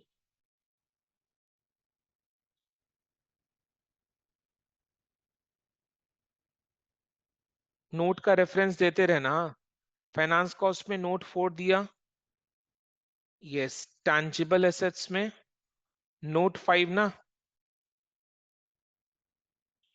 tangible assets में नोट 5 नोट का रेफरेंस देना जरूरी है then depreciation and amortization note 6 depreciation and amortization 19,760 note 6 19,760 note 6 19,760 depreciation and amortization 19,760 ठीक है then contingent liability कहीं नहीं जाएगा नोट 8 अभी भी इनकम्प्लीट रहेगा जब तक प्रॉफिट बिफोर टैक्स नहीं निकल जाता note 9 revenue from operations 11,57,220 note 9 revenue from operations note 9 revenue from operations 11,57,220 11,57,220 note 9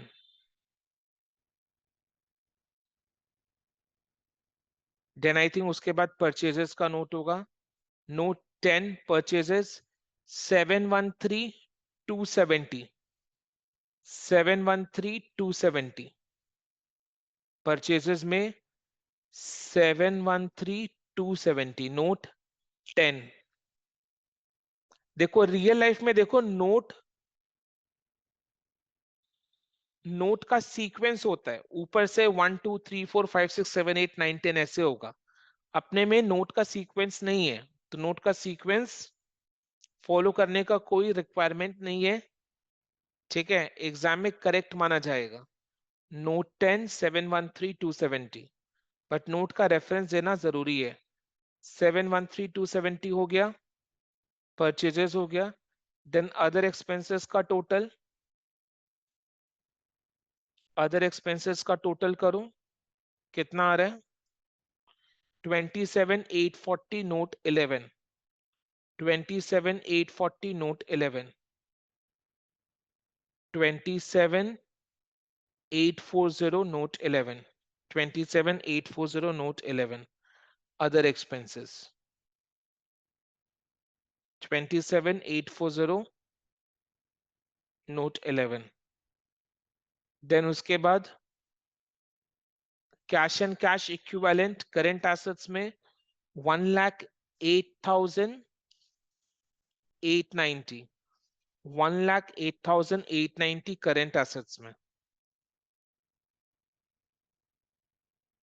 D में cash and cash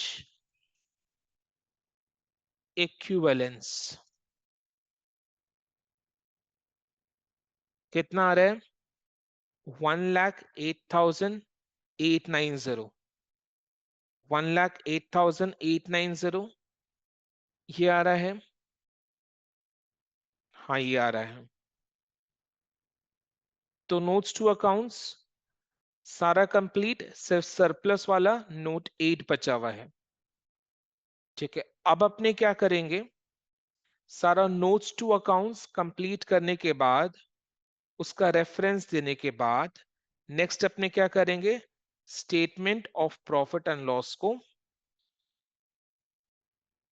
statement of profit and loss को कंप्लीट करेंगे। ठीक है, statement of profit and loss को complete करेंगे। तब statement of profit and loss में आ जाओ।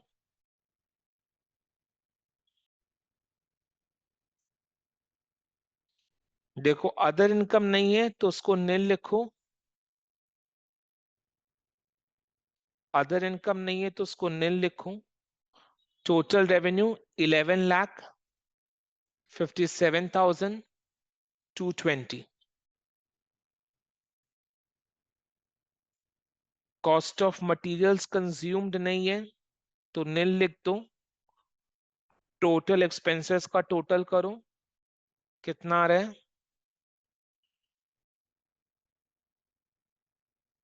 9,94,400। प्रॉफिट बिफोर टैक्स निकालो, प्रॉफिट बिफोर टैक्स निकालो, 11,57,220 माइनस 9,94,400, कितना आ रहा है, 1,62,820, 1,62,820। ठीक है, इसका 33% इज करेंट टैक्स। 33% निकालो, कितना आ रहा है, 53,731, 53,731,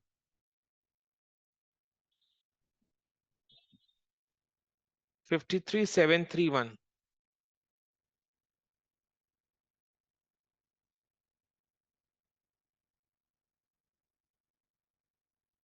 अब जैसे 53,731 लिखा ना, वैसे शॉर्ट टर्म प्रोविजन, देखो करंट लायबिलिटीज में शॉर्ट टर्म प्रोविजंस 53,731 लिख देना, करंट एसेट में शॉर्ट टर्म प्रोविजन 53,731 लिख देना। ठीक है, 53,731 लिख देना। प्रॉफिट आफ्टर टैक्स कितना आ रहा है, 1,09,089। इसको आप नोट 8 में ले जाओ। नेट सर प्रॉफिट, आपने चेंजेस इन इन्वेंट्री लिया है P&L में? हाँ बेटा लिया है ना, देखो लिया है, ये रहा।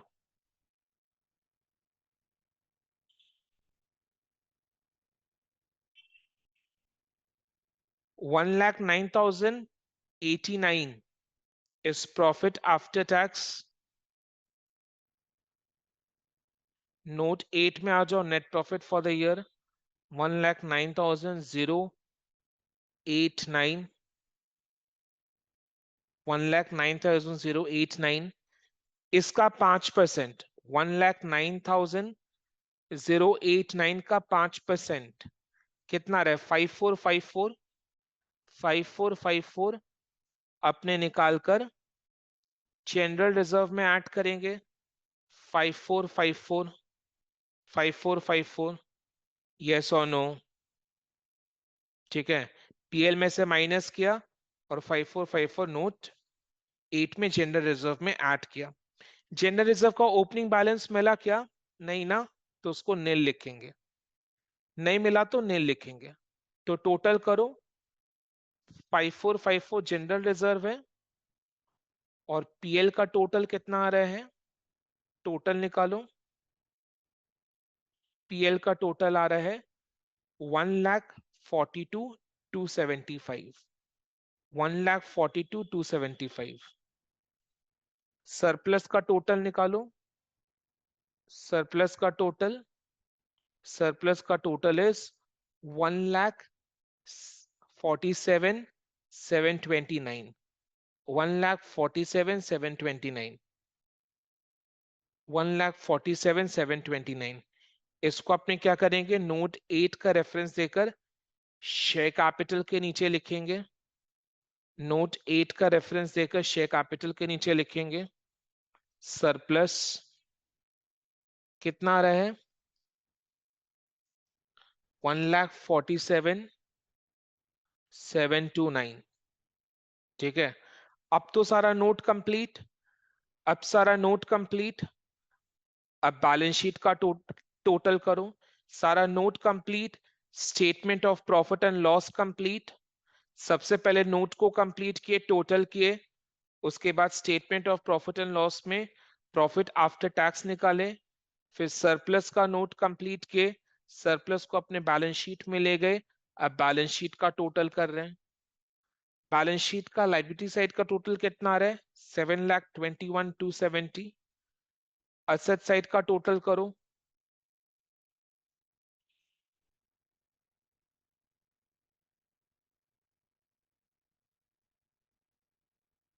असेट साइड का टोटल कितना आ रहा है? 7,21,270। Balance sheet matched. तो as a such company accounts का जो क्वेश्चंस होते हैं वो क्वेश्चंस इजी टू अटेम्प्ट होते हैं, but it is time consuming and requires patience for it to be correctly solved. It is time consuming and requires patience. समझ में आ रहे हैं? सर ये 15 मार्क्स का है, तो इसमें तो अगर मेरा सपोज अगर कुछ सिली मिस्टेक भी हो गया तो पार्ट मार्किंग में ही तो पार्ट मुझे आराम मार्किंग से पूरा 90 मिलता मिनट है, मिल जाए। यू गेट पार्ट मार्किंग, पूरा मिलेगा पार्ट मार्किंग। मतलब एक एक चीज के लिए पार्ट मार्किंग का सिस्टम आपको बता देता हूं। जैसे आपका टोटल रेवेन्यू तक करेक्ट किया तो 1 मार्क, टोटल एक्सपेंसेस करेक्ट किया तो 2 marks, profit before tax correct आया तो 1 मार्क मोर, करेंट टैक्स करेक्ट आया तो 2 मार्क मोर, प्रॉफिट आफ्टर टैक्स आया तो 1 मार्क मोर। तो इस तरीके से ब्रेकअप होता है। फिर शेयर कैपिटल सही आया तो 1 मार्क, नॉन करेंट लायबिलिटी सही आया तो 1 मार्क, करेंट लायबिलिटीज का टोटल सही आया तो 2 मार्क्स, ऐसे करके बैलेंस शीट मैच किया तो 3 मार्क्स। इस तरीके से ब्रेकअप होता है। सो यू गेट ब्रेकअप, मतलब पार्ट मार्किंग होता है। तो आराम से 15 में देखो, अगर पेशेंटली करेगा, अगर पेशेंटली करेगा तो एक क्वेश्चन मैक्सिमम 40 मिनट्स में सॉल्व होगा और करेक्ट सॉल्व होगा। जो तरीका मैंने आप लोग को बताया है, जो अप्रोच मैंने आप लोग को समझाया है कि सबसे पहले फॉर्मेट बना लो, फिर एडिशनल इंफॉर्मेशन का ट्रीटमेंट सोल्यूशन में 2 जगह दो, नोट्स टू अकाउंट्स का सीक्वेंस ऑर्डर एज सच कुछ मेंटेन नहीं करना होता है।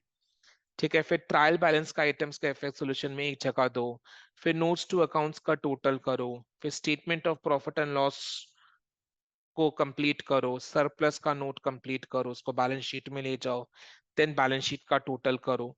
इस तरीके से आप अगर फॉलो करोगे ना, मतलब पूरा अप्रोच को अगर आप फॉलो करोगे, देन 40 मिनट्स में question solve. 40 minutes is the target. अभी तो मैं समझाकर करवाया, पहली बार सम को कर रहे थे तो पहले अप्रोच को बताया, फिर एक एक आइटम को समझाकर करा रहा है तो टाइम लगा।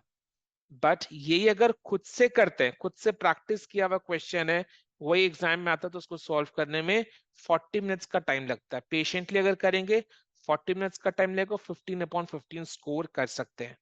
It's a scoring chapter, because adjustments में आपने देखा क्लास 11-12 का एडजस्टमेंट्स है, आउटस्टैंडिंग, प्रीपेड, डेप्रिसिएशन, ये सब आइटम्स है।